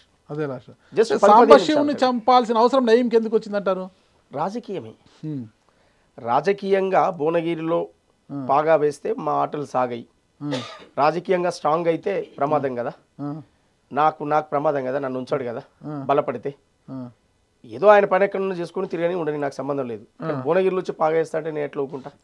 అందువల్ల నా ఉనికికే ప్రమాదం, నన్ను ఉంచడు అనేటువంటి ఆయనే నన్ను ఎక్కడ చంపుతాడు అనే భయంతో తను చంపాడు. ఓకే. అంటే కొన్ని విషయాలన్నీ బయటకు వచ్చిన తర్వాత కొంతమంది పోలీసులు నయీంని ఎన్కౌంటర్ చేశారని మనం అనుకుంటాము. వారి విషయాలన్నీ బయటకు వస్తాయనే ఉద్దేశంతో ఎవరెవరికి ఏ పోలీస్కి వాళ్ళతో సంబంధాలు ఉన్నాయి, ఏ పోలీస్ నయీం వల్ల ఎన్ని కోట్ల రూపాయలు సంపాదించుకొని ఈరోజు కోట్లకు పడగలెత్తారన్నది కూడా డిపార్ట్మెంట్ వాళ్ళందరికీ తెలుసు. మరి అంటే ఉద్యమంలో పనిచేసి బయటకు వచ్చిన సాంబశివుణ్ణే చంపిన నయీము వాళ్ళు మీకు నీ ఫోటోకు దండబడుతుంది భద్రం బిడ్డ అన్నప్పుడు మీకు భయమే లేదా? ఇంకా ఎక్కువ ఉత్సాహంగా పనిచేశాను నేను. ఎందుకు నయీంలా సాంబశివుడే చనిపోతే మీ శక్తి అంతా నయీంని ఎదుర్కొనేంత శక్తి మీది చాలా చిన్న శక్తి, పిచ్చుక లాంటి వారు మీరు. మరి ఏ ధైర్యం వచ్చింది మీకు? అంటే ఈ సమాజాన్ని ఒక చీడ పురుగులా తయారై అతి కిరాతకునిగా పేరు తెచ్చుకున్న నయీం లాంటోడు కూడా నా పాట భయపడుతుంది. నేను పాట పాడితే నయీం లాంటోడు కూడా భయపడి అడుగుతున్నాడంటే అసలు నేను ఎంత శక్తి, మీ పాట బలం అదే, నేను ఎంత శక్తివంతుంది అని నాకు అప్పుడు అర్థమైంది. ఓకే. అసలు నన్ను పట్టించుకోవద్దు, నా గురించి కూడా పట్టించుకొని ఆలోచిస్తున్నప్పుడు నేను ఎంత శక్తివంతుడు అని అప్పుడు అర్థమైంది నాకు. నేను రాసిన 2 లైన్లు స్వయాన ఒక రాష్ట్ర ముఖ్యమంత్రి ఎవరి పాలైందని పాడుతున్నావా, నా పాలైంది అన్నప్పుడు ఎంత శక్తివైంది నా పాట అని నాకు అప్పుడు అర్థమైంది. అదిదాకా నాకు కూడా అర్థం కాలే. అంటే నయీం గుర్తించినప్పుడు నాకు అర్థం కాలే, నేనేంటో కూడా నాకు అర్థం కాలే. కానీ నయీం లాంటోడు నా కోసం మనుషులు పంపుతున్నప్పుడు నీ అమ్మ ఎంత పవర్ ఉంది నా దగ్గర. ఆయన కాడ ఆయుధాలు, వెపన్లు, సైన్యం, మనుషులు, బాంబులు, రకరకాల మారణాయుధాలు. ఆయన ఒక డెన్. నాదేముంది? డప్పు, డోలు, గోసి, గొంగడి, కండువా, ఇవే కదా నా దగ్గర ఉంటుంది. మీ ఆస్తి అదే. ఆయన ఆస్తులు బందూకులు, బాంబులు అన్ని ఆయన ఆస్తులు. అంటే అలాంటోడు కూడా భయమైందా అని చెప్పి నేను చాలా పాటకున్న పవర్ అలాంటిది. ఎస్. భువనగిరిలో మీరు అన్నందుకు చెప్తా ఉన్నా, భువనగిరిలో సాంబశివుడు బతికున్నాడు. తెలంగాణకై బహుజనం లొల్లి అని ఒక మీటింగ్ పెట్టాను నేను. ఆ మీటింగ్కు సాంబశివుడు ముఖ్య అతిథిగా రావాలి. పోయి డిఎస్పీని కలిశాను. అక్కడ లోకల్లా భట్టు రామచంద్రయ్య అని ఒక పెద్ద ఆయన ఉంటాడు, ఇప్పటికి ఉన్నాడు ఆయన. ఆ భట్టు రామచంద్రయ్య గారిని తీసుకొని పోయాను డిఎస్పీ కాడికి. పోతే కరపత్రం అంతా చదివాడు, చూశాడు. డిఎస్పీ చూసి ఈ సాంబశివుడు కొనపూరి ఐలయ్య ఈయన వస్తుండ మీటింగ్కి అన్నాడు. వారే ముఖ్య అతిథి సార్ అన్నాడు. అనగానే లేదు పర్మిషన్ ఇవ్వను అన్నాడు. ఎందుకు అని అడిగాను. లేదండి మీరు తెలంగాణ కోసం ఏ మీటింగ్ అని పెట్టుకోండి, కానీ ఆయన వస్తే మాత్రం మేము పర్మిషన్ ఇవ్వం, ఇక్కడ లా అండ్ ఆర్డర్ ప్రాబ్లం ఇది అన్నాడు. అనగానే మరి ఎట్లా సార్ దీనికి పరిష్కారం? ఖచ్చితంగా ఆయనే రావాలి, మేము మీటింగ్ పెట్టాలి సార్ అన్న. అప్పటికి కరపత్రాలు అక్కడ స్ప్రెడ్ అయినాయి, నయీం మనసులకు వెళ్ళిపోయినాయి, మీటింగ్ పెడుతుండనే అటువంటి మెసేజ్. నాకు అప్పుడు సొంత వెహికల్ కూడా లేదు, బస్సులో తిరిగేవాడిని, ఆర్టీసీ బస్సులో ఎక్కి తిరిగేవాడిని, బ్యాగ్ వేసుకొని. ఈ గోసి ఉంగడే ఉండేది ఆ బ్యాగ్లో, సంఖకి వేసుకొని తిరిగేవాడిని. ఆ బస్సు ఎక్కి భువనగిరిలో బస్సు ఎక్కి ఆ పెద్ద ఆయనను తీసుకొని ఎస్పీ ఆఫీస్కి పోయినా నల్గొండకు. 3 రోజులు కంటిన్యూషన్గా తిరిగినాం, ఎస్పీ గారు కలవకపోతే. తిరిగి ఒప్పించి పర్మిషన్ తీసుకొని వచ్చినాం. ఆయన సైన్ పెట్టించుకుని నాతోటి ఎలాంటి లా అండ్ ఆర్డర్ ఇష్యూ వచ్చినా నువ్వే బాధ్యుడవు అని అన్నాడు. ఓకే సార్ నేనే బాధ్యుడు అని చెప్పి రాసిచ్చి వచ్చిన. మరి ఇది వచ్చిన తర్వాత పర్మిషన్ వచ్చినాక ఇక నాకు ఫోన్లు స్టార్ట్ అయినాయి. లోకల్లో ఉన్నటువంటి మన మిత్రులు కొంతమంది, అన్న అట్లా ధైర్యం ఎట్లా చేస్తున్నావు, నువ్వు ఎందుకు వాళ్ళ విషయంలో తల దూరుతున్నావు, అది మంచి పద్ధతి కాదు, ఇది కాదు అది కాదు, నిన్ను చంపేస్తారు, నేను ఉన్నేరు. ఈ బెదిరింపులు ఎక్కువైపోయినాయి నాకు. మన మిత్రులు అనేటోళ్ళు చెప్పడం, నిన్ను బైసాబ్ ఉన్నాడు నిన్ను అని అన్నారు. బైసాబ్ ఎవరు అని అన్నా. నయీంను బైసాబ్ అంటారట. ఒక బాయ్సాబ్ అంటారు. ఈ బైసాబ్ గురించి నీకు తెలియదన్నా అన్నారు. మళ్ళీ ఆయన ఇంకో ఆయన అన్న, లేదు ఈయన ఆయనే అన్నాడు. అంటే ఇట్లాంటి సందర్భాలు. సాంబశివుడు వచ్చాడు, మీటింగ్లో మాట్లాడాడు, అద్భుతంగా సభ జరిపిన. పోలీసులు ఆంక్షలు ఉండే కదా, మళ్ళీ ఎట్లా వచ్చాడు? పర్మిషన్ ఇచ్చింది ఎస్పీ, ఓకే ఓకే రాసి ఇచ్చింది. కానీ ఓకే ఈ సభకి ఎలాంటి బాధ్యత అయినా నా మీద చర్య తీసుకోవచ్చు మీరని నేను రాసి ఇచ్చి నా ప్రూఫ్ అన్ని ఆధార్లు ప్రూఫ్లు అని పెట్టినటువంటి సందర్భాలు ఉన్నాయి కదా. ఇది జరిగినట్టు అంటే ఒక కార్యక్రమం చేయడానికి ముందుకు వచ్చినప్పుడు నేను ప్రాణాలు కూడా లెక్క చేయను. నేను ఎందుకు చెప్తున్నాను ఆ మాట అంటే నేను ఏదో పారిపోయో ఎక్కడనో దాచుకొని ఉండేటోని కాదు. నేను ఫైట్ చేసేవాడిని చివరి వరకు. ఉంటే ఉండని పోతే పోనీగాక అనుకుని ఉన్నాయి. ఎప్పుడు కాలికి గజ్జ కట్టి డప్పు సంకన వేసుకొని గొంగడేసుకొని ప్రజల తరపున పాట పాడాలన్నప్పుడే ఈ బ్రెయిన్లోకి అది వచ్చింది. గద్దరన్న ఆడియోలో వీడియోలలో పాటలిని వందనాలు వందనాలమ్మో మా బిడ్డలు ఆ గలం ఈ బ్రెయిన్లోకి వచ్చినప్పుడే డిసైడ్ అయిపోయినటువంటి వాడిని. ఈ రోజు ఏమైనా జరగనీగాక కోట్లాది మంది ప్రజల కోసమే మరణించాలి, ఆ ప్రజల కోసమే జీవించాలి తప్ప ఇంకేది కాదు. అందువల్ల అట్లా గోల్ పెట్టుకొని వచ్చినటువంటి వాడిని కనుక నేను ఇంకా భయపడేది ఏముంటుందన్న. ఆ గ్రామానికి పోయినప్పుడు, ఆ పల్లె తల్లికి పోయినప్పుడు, ఆ పల్లె జ్ఞాపకాలు, పల్లె ఆనవాళ్ళు. నేను ఇవాళ ఊరికి దూరం కావచ్చు, నేను హైదరాబాద్లో బతుకుతుండొచ్చు, ఊరు అక్కడ ఉండొచ్చు, కానీ ఊరు ఎప్పటికీ నాకు గుండెలో ఉంటుంది. అది మర్చిపోలేని మెమోరీసే పాట రూపంలో రాసి పెట్టాను. నేను ఈ భూమి మీద ఉన్నా లేకున్నా ఆ పాట ఉండాలి సమాజంలో. నాకు తెలిసి మీ 14వ ఏట అనుకుంటా ఒక పాట పల్లెనా తల్లి అనేది ఒక పాట పాడారు. అవును. కానీ అప్పటికి మీ పాట బలం మీకు తెలుసా? అంటే మీ పాటకున్న బలం ఎప్పుడు తెలిసిందంటే ఏం చెప్తారు? ఇట్లా వచ్చినప్పుడే, ఈ సందర్భాలు వచ్చినప్పుడే. అంటే నయం లాంటి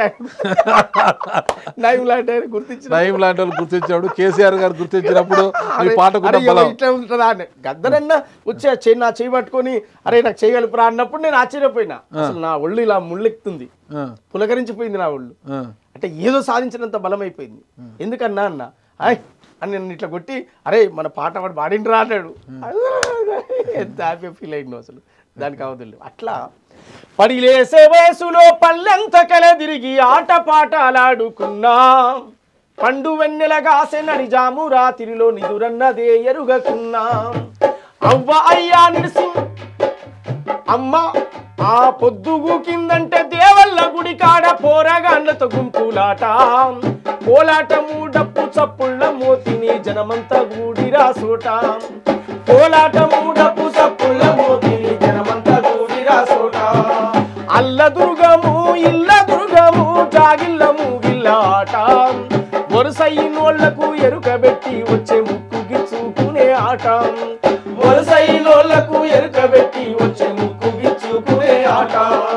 రాయి రప్ప చెట్టు చేమ పెండల బుర్రి వంగి దూకుడు సిర్ర గోనె సింహులాట.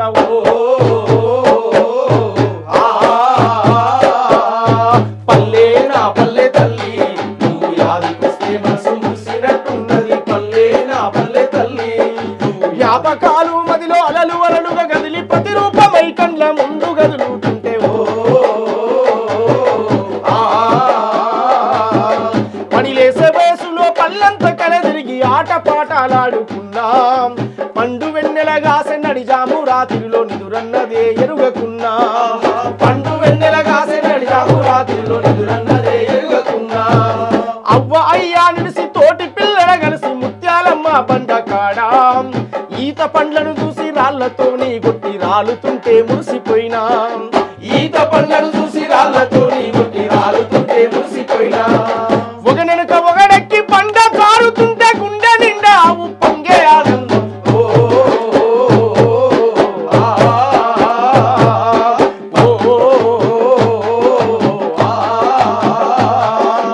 ఆలు మొగలు అన్నదమ్ములు తిట్టుకున్నా కొట్టుకున్నాం, ఎల్లమ్మ గుడి కాడ మర్రి చెట్టు కింద కూసోని మాట్లాడురన్నాం. అద్దాల ఎంకయ్య కర్రామయ్య ఎస్ఐ సోమయ్య ఎర్రంకయ్య యాప పుల్లేసి కూసుంటే పంచాది తీర్మానమయ్యాం.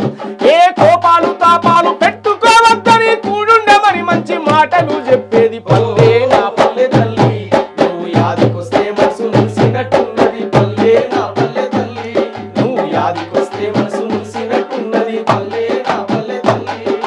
బండ్ల సోమయ్య తాత ఎల్లమ్మ కథ చెప్తే ఊరంతా మేలుకునేది, కంతి రామయ్య అల్లి రాని వేషం గడితే స్టేజ్ అంతా దద్దరియేది, డీలరు మల్లయ్యకెవ్వడెదురు పడ్డ ఆపి ముచ్చట పెట్టేది, మాట మాటకు తీట శాస్త్రాలు చెప్పుతూ పొద్దెల్ల పుచ్చుకునేది. మా కదరు ఎల్లయ్య తాత సారదాగిందంటే ఎర్ర జెండా పాటలు ఎగిరి పాడి పల్లె నా పల్లె తల్లి నువ్వు యాదికొస్తే మనసు మురిసినట్టున్నది, పల్లె నా పల్లె తల్లి నువ్వు యాదికొస్తే మనసు మురిసినట్టున్నది,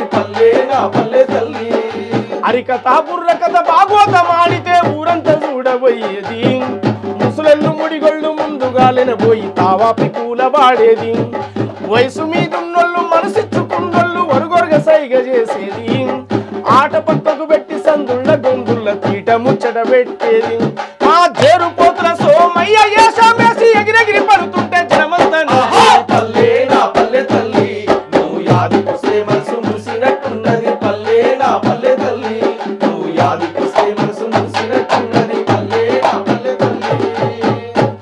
పల్లె మీద మీకున్న ప్రేమకు అసలు చాలా చక్కగా పాడారు. పల్లె గురించి కావచ్చు, కళాకారుల గురించి కావచ్చు, ఒక పోరాటమే జరుగుతుంది, మీరు కూడా అందులో భాగస్వాములే. అంటే మలిదశ తెలంగాణ ఉద్యమంలో ఎవరైతే గాయకులు కళాకారులంతా కాలికి గజ్జె కట్టి గోసి గొంగడేసి డప్పు వాయిద్యాలతో పాటలు పాడి ఒక ఉర్రుతో ఊగించారు, ఉద్యమాన్ని ఉరకలెక్కించారు. అలాంటి ఉద్యమకారులు చాలామందికి అన్యాయం జరిగింది. గత ప్రభుత్వ హయాంలో కేవలం 500 మందికి మాత్రమే ఉపాధి కల్పించి వాళ్ళకి నెలకి 25,000 రూపాయలు జీతం ఇచ్చేవారు. దాన్ని 50,000కు పెంచాలి అనే ఒక డిమాండ్ కూడా వచ్చింది. అయినప్పటికీ కూడా వాడి కంఠశోష అయింది. వాళ్ళ పాట ఉద్యమానికి ఉపయోగపడింది తప్పితే వాళ్ళ మాట వాళ్ళ వేతనాలు పెంపుకు ఉపయోగపడలేదు. మరి ఈరోజు అలాంటి కళాకారులకు వేతనాల పెంపు అనే విషయాన్ని ప్రభుత్వం దృష్టికి తీసుకెళ్లే అవకాశం ఉందా? అంటే మీ ఉమ్మడి నల్గొండ జిల్లా అయిన కోమటిరెడ్డి వెంకటరెడ్డి గారు కావచ్చు, ఉత్తమ్ కుమార్ రెడ్డి గారు ఇద్దరు ఉన్నారు, వాళ్ళ దృష్టికి తీసుకెళ్ళి ఏమన్నా కళాకారుల జీవితాల్లో వెలుగులు నింపే ప్రయత్నం సోమన్న ఏమైనా చేయబోతున్నారు? ఖచ్చితంగా చేస్తాడు. ఖచ్చితంగా ఆ ప్రయత్నంలో ఉన్న కళాకారులందరినీ కూడగట్టి రాష్ట్ర వ్యాప్తంగా అన్ని జిల్లాల్లో మీటింగ్లు సభలు సమావేశాలు జరుగుతున్నాయి. ఒక పక్క ప్రభుత్వాన్ని అడుగుతూనే మరో పక్క కళాకారులు చైతన్యం చేసే కార్యక్రమాలు. నిరాశ నిస్పృహలు పడొద్దు, కొట్లాడి సాధించుకోవాలి, మనం పోరాడి సాధించుకోవాలి. పార్టీ మనదే ఉంది, ప్రభుత్వం మనదే ఉంది, ప్రజాపాలన మనదే ఉంది. మన రేవంత్ అనే ముఖ్యమంత్రి అయ్యిండు, మీరు ఎవరు నిరుత్సాహపడొద్దు. వెనుకో ముందో కావచ్చు, ఖచ్చితంగా అనుకున్న గోల్ మనం రీచ్ అవుతాం. 30 ఏండ్ల కళ వర్గీకరణ ఇలా ఒక నిర్ణయం తీసుకొని చేయలేదా? 75 ఏండ్ల బీసీల సమస్యలు ఇలా కులగణన చేయలేదా? చట్టం చేయలేదా? ఖచ్చితంగా కళాకారులకు న్యాయం చేస్తాడు. వెనక ముందు వారికి ఉన్న బాధ్యతలు, వారికి ఉన్నటువంటి సమస్యలు, రకరకాల టెక్నికల్గా ఉన్నటువంటి ఇష్యూస్ అన్నీ కూడా పరిష్కరించుకొని కళాకారులకు అద్భుతంగా న్యాయం జరుగుతుంది. ఇవాళ మేము కేవలం నేను ముందుగా చెప్పినట్టుగా ఎంటర్టైన్మెంట్ చేసేటువంటి వచ్చినటువంటి నేపథ్యం కాదు మాది.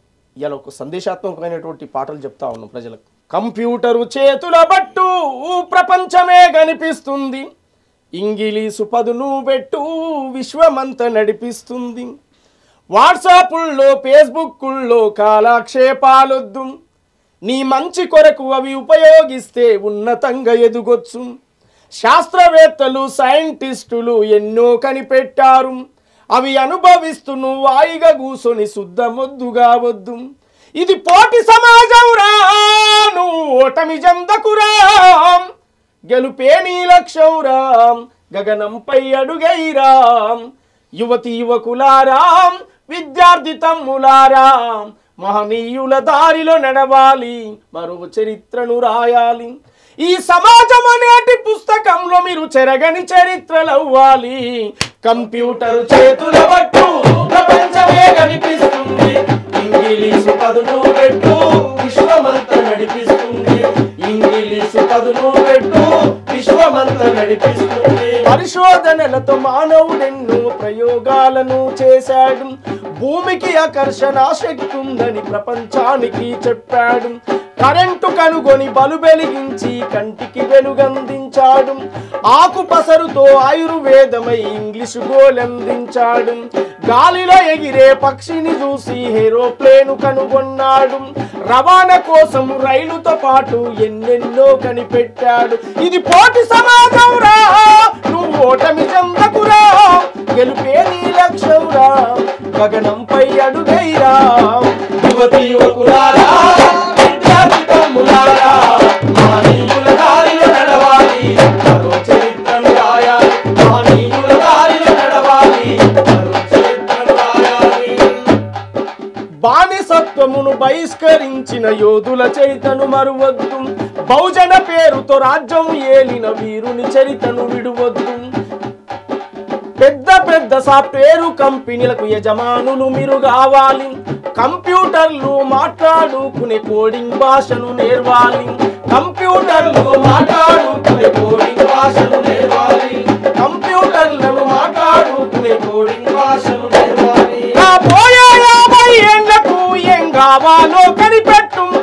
ప్రపంచానికి మరొక కొత్తదనాన్ని చూపెట్టు కంప్యూటర్ చేతుల పట్టు ప్రపంచమే కనిపిస్తుంది ఇంగ్లీషు పదులు పెట్టు విశ్వమంతా నడిపిస్తుంది ఇంగ్లీషు పదులు పెట్టు విశ్వమంతా నడిపిస్తుంది.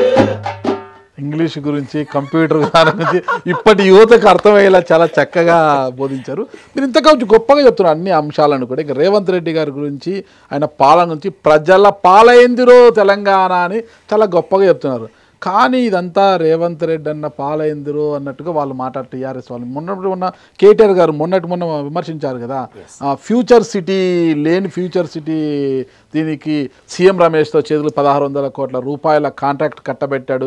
ఇది లొల్లి, ఇది ఎస్యూ భూములు తాకట్టు పెట్టి 10,000 కోట్లు రుణం తెచ్చుకునే విషయంలో సీఎం రమేష్ సాయం చేశాడని ఈ లంగాల ఫంగటి ఏదో మాట్లాడారు ఆయన. ఇలా చేశారు రేవంత్ రెడ్డి సీఎం రమేష్కు దారాదత్తం 1600 కోట్లని ఆయన ఘాటుగానే స్పందించాడు. ఇక బనకచర్ల విషయంలో రేవంత్ రెడ్డిని గురుదక్షిణగా తెలంగాణ యావత్తును తీసుకుపోయి చంద్రబాబు నాయుడు పాదాల చెంతన తాకట్టు పెడుతున్నారు రేవంత్ రెడ్డి అని హరీష్ రావు, కేటీఆర్ ప్రతిరోజు విమర్శిస్తూనే ఉన్నారు కదా. తరిం కొడతాం బిడ్డ తెలంగాణ సమాజానికి అన్యాయం చేస్తే అని అంటున్నారు కదా. మరి దీనికి ఏమంటారు మీరు? రాజకీయాల్లో ఒకరినొకరు విమర్శించుకోవడం మాట్లాడుకోవడం సహజమే అయినప్పటికీ వాస్తవాలు ఏంటి అనేది ప్రజలు గమనిస్తారు.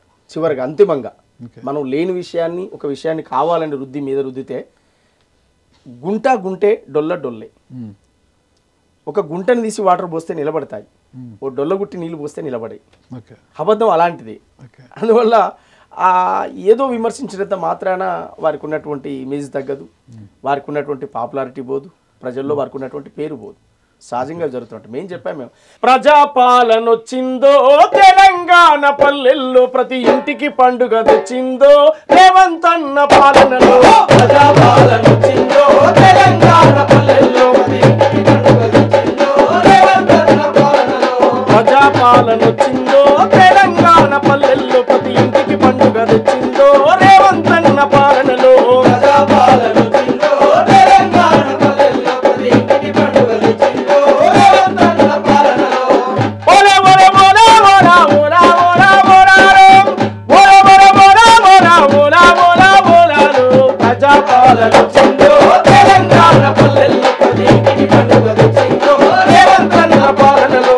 ప్రజాపాలన వచ్చిందో తెలంగాణ పల్లెల్లో ప్రతి ఇంటికి పండుగ తెచ్చిందో రేవంత్ అన్న పాలనలో. ఎట్లా పండుగ వచ్చిందో కూడా పాటల్లో చెప్పాము మేము. ప్రజాపాలన వచ్చింది, పండుగ వచ్చింది. ఎట్లా పండుగ వచ్చిందో కూడా జీవితం పండుగ వచ్చిందని ప్రజల్లో పండుగ వచ్చింది. ఆత్మగౌరవ పండుగ, సంక్రాంతి, స్వేచ్ఛవాయువుల పండుగ వచ్చింది, ఆత్మగౌరవ పండుగ వచ్చింది. ప్రగతి భవన్ గోడలు బద్దలు కొట్టి ప్రజాభవన్ గా నామకరణం చెందింది. పండుగ వచ్చినట్టే కదా మాకు. స్వేచ్ఛగా ఇవాళ మనుషులు పోయి మాట్లాడుకునేటువంటి పరిస్థితి. ఇందిరా పార్క్ కాడికి పోయి స్వేచ్ఛగా ధర్నా పెట్టుకొని మాకు ఈ సమస్య ఉందని చెప్పుకునేటువంటి ఒక స్వేచ్ఛ వచ్చింది తెలంగాణలో. అందువల్ల తెలంగాణలో కాంగ్రెస్ వచ్చిన తర్వాత, ప్రజాపాలన వచ్చిన తర్వాత నన్ను అడిగితే ఏమొచ్చింది అని చెప్తే ఒక్క మాట మాత్రం చెప్పగలుగుతా. నడి రోడ్డు మీద ప్రజలు స్వేచ్ఛగా మేము ఇలా స్వేచ్ఛగా ఉన్నాం అనుకుని మాత్రం ఒక మాట చెప్పుకునేటువంటి తెలంగాణ ఏర్పడుతుంది. ఆ స్వేచ్ఛ వాయువుల తెలంగాణ ఇది కోరుకున్నాం. 10 ఏళ్ల కాలంలో ఇది జరగలే. నిర్బంధం, మనిషి అడుగు తీసి అడిగేస్తే నిర్బంధం, ఫోన్ ట్యాపింగ్లు ఇవన్నీ బయటపడట్లే, ఇప్పుడు జరగట్లే. ఇప్పుడు ఒక్కొక్కటి కూడా బయటపడుతున్నాయి కదా. ఇవి మేము కావాలని పెట్టినవి కావు కదా. వారి చరిత్రనంతా ఆ రోజే మేము పసిగట్టి పాటల రూపంలో చెప్పినాం మేము. ఇప్పుడు బయటపడుతుందిగా ఒక్కొక్కటి. బిడ్డ పోయి లిక్కర్ కేసులు, కొడుకు పోయి ఇంకో కేసులు, తండ్రి పోయి ఇంకో కేసులు, ఈడీలు బేడీలు ఇవన్నీ వాళ్ళ పరిస్థితులన్నీ చూస్తూనే ఉన్నాం కదా. అందువల్ల మంచి చేసినప్పుడు మంచి చెడు. రేవంత్ అన్న సిస్టమ్ ఒకటే, తప్పు చేయొద్దు, వెనుక ముందో మనం హామీ ఇచ్చింది పని చేసుకుంటూ పోదాం, కానీ తప్పులు జరగొద్దు, తప్పుల వ్యవస్థగా ఉండొద్దు. ఇవాళ ఒక గౌరవంగా ముఖ్యమంత్రి హోదాలో ఉన్నాం. రేపు దిగిపోయిన భవిష్యత్ కాలంలో కూడా అదే గౌరవాన్ని పొందే విధంగా ఉండాలి తప్ప మళ్ళీ చట్టాల కాడికి వచ్చి బేడీలు వేసుకొని చేయలు కట్టుకునే సిస్టమ్ ఉండొద్దు అనేది ఆయన పాలసీ.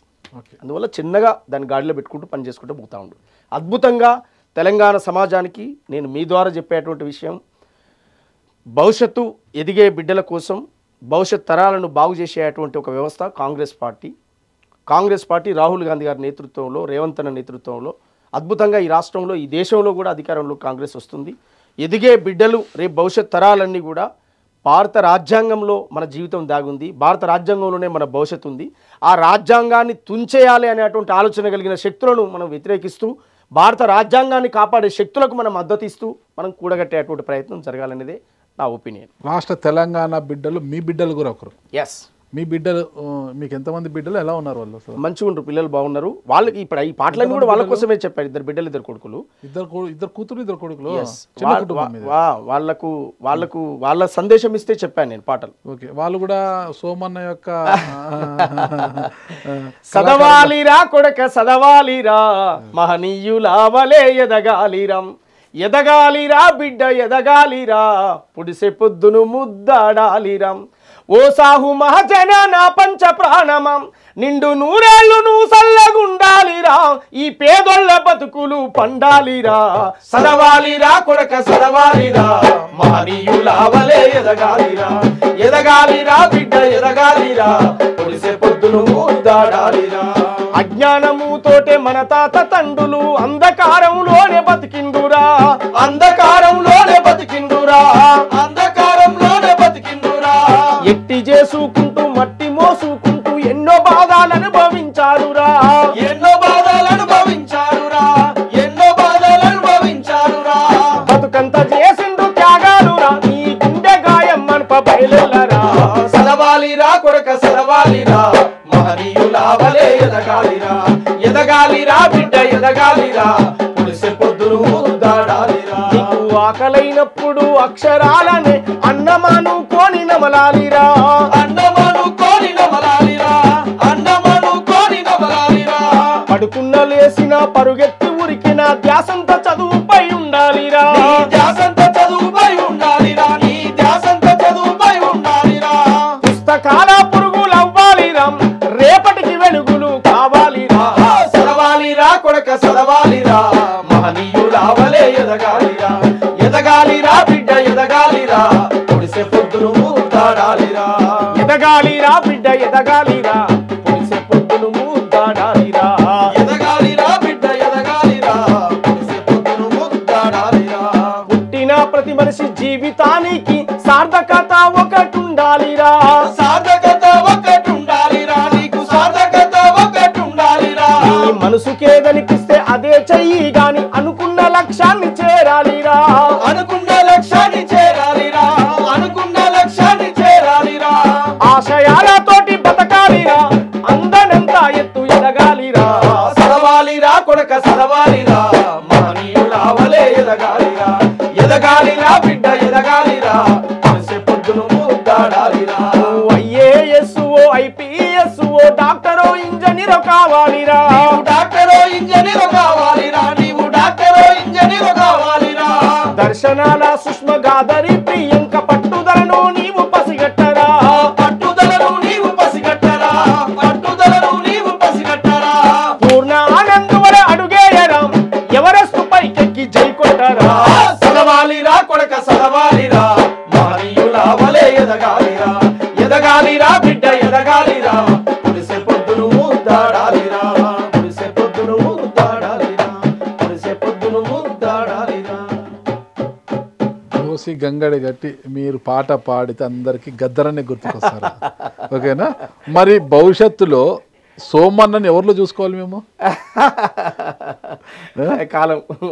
కాలం డిసైడ్ చేస్తుంది. మీ వారసుల్లో చూసుకోలేమంటారా? కాలం డిసైడ్ చేస్తుంది. ఇప్పుడు గద్దరన్న పుట్టింది మెదక్ జిల్లా తుఫ్రాన్, నేను పుట్టింది నల్గొండ జిల్లా వెలిశాల.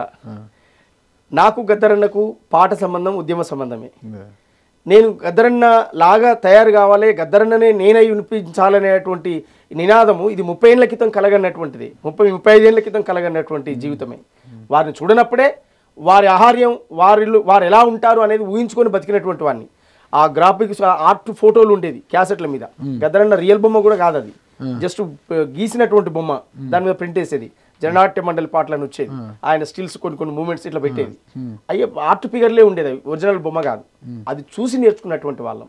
అందువల్ల గద్దరన్న వేరు కాదు, ఏపుడు సోమన్న వేరు కాదు. గద్దరన్న వారసత్వం నుంచి వచ్చినటువంటి బిడ్డడే ఏపూరి సోమన్న. గద్దరన్న వారసత్వం నుంచి వచ్చిన బిడ్డడైన ఏపూరి సోమన్న భవిష్యత్తు లక్ష్యం ఏంటంటే ఏం చెప్తారు? ఖచ్చితంగా అణగారిన వర్గాలకు రాజ్యాధికారం అనే అంతిమ లక్ష్యం కోసమే పనిచేస్తాడు. అణగారిన వర్గాలు కాంగ్రెస్ పార్టీ అనేటువంటి ఒక పెద్ద మహాసముద్రం. ఆ మహాసముద్రం ఇవాళ జాతీయ అధ్యక్షుడైనటువంటి మల్లికార్జున ఖర్గే గారు ఒక దళిత సామాజిక వర్గం నుంచి వచ్చినటువంటి నాయకులు. అంటే కాంగ్రెస్లో ఏదైనా సాధ్యమైంది, పేదోనికి పట్టం కట్టేటువంటి వ్యవస్థ కాంగ్రెస్ పార్టీలో ఉంది. అలాంటి డెమోక్రసీని, ప్రజాస్వామ్యాన్ని, భారత రాజ్యాంగాన్ని గౌరవించి ప్రేమించేటువంటి కాంగ్రెస్ పార్టీలో దళిత సామాజిక వర్గంగా ఉన్నట్టు వెనకబడ్డ వర్గాలు ఎదగాలనేదే నా తపన. దానికోసమే ఆడుతాను, పాడుతాను, అనేక మంది లీడర్లు తయారు చేస్తాను. ఎవరైతే రాజకీయ రంగంలో పట్టుదలతో ముందుకొస్తారో అలాంటి వాళ్ళకు నా పాట మాట ఖచ్చితంగా వారి వెంట ఉంటుంది. రేవంత్ అన్న నాయకత్వంలో ఈ రాష్ట్రంలో ఎస్సీ, ఎస్టీ, బీసీలు, అగ్రకులాలు ఉన్న పేద వర్గాలందరికీ న్యాయం జరిగేటువంటి ఒక వ్యవస్థ కోసం ఖచ్చితంగా పనిచేస్తాం. గాయకుడు ఎప్పటికైనా పాలకుడు అవుతాడా? 100% అవుతాడు, ఖచ్చితంగా 100% అవుతాడు. అది రేవంత్ అన్న చేసి చూపిస్తాడు, కాంగ్రెస్ పార్టీ చేసి చూపిస్తుంది. ఖచ్చితంగా ఆ విశ్వాసం, నమ్మకం నాకు ఉంది. ఖచ్చితంగా చూద్దాం. మీ విశ్వాసం, మీ నమ్మకము భవిష్యత్తులో ఖచ్చితంగా నిలబడాలని మీరు ఏదైతే కోరుకుంటున్నారో ఆ లక్ష్యం నెరవేరాలని. ఈరోజు గాయకుడుగా ఉన్న సోమన్న పాలకుడు ఖచ్చితంగా కావాలని నేను కూడా కోరుకుంటున్నా. Thank you. నమస్తే సోమన్న. థ్యాంక్ యూ అన్న. మీ బ్లెస్సింగ్, సమాజం బ్లెస్సింగ్ ఖచ్చితంగా సమాజం బ్లెస్సింగ్స్ మీకు ఉంటుంది. ఓకేనా? రైట్. Thank you.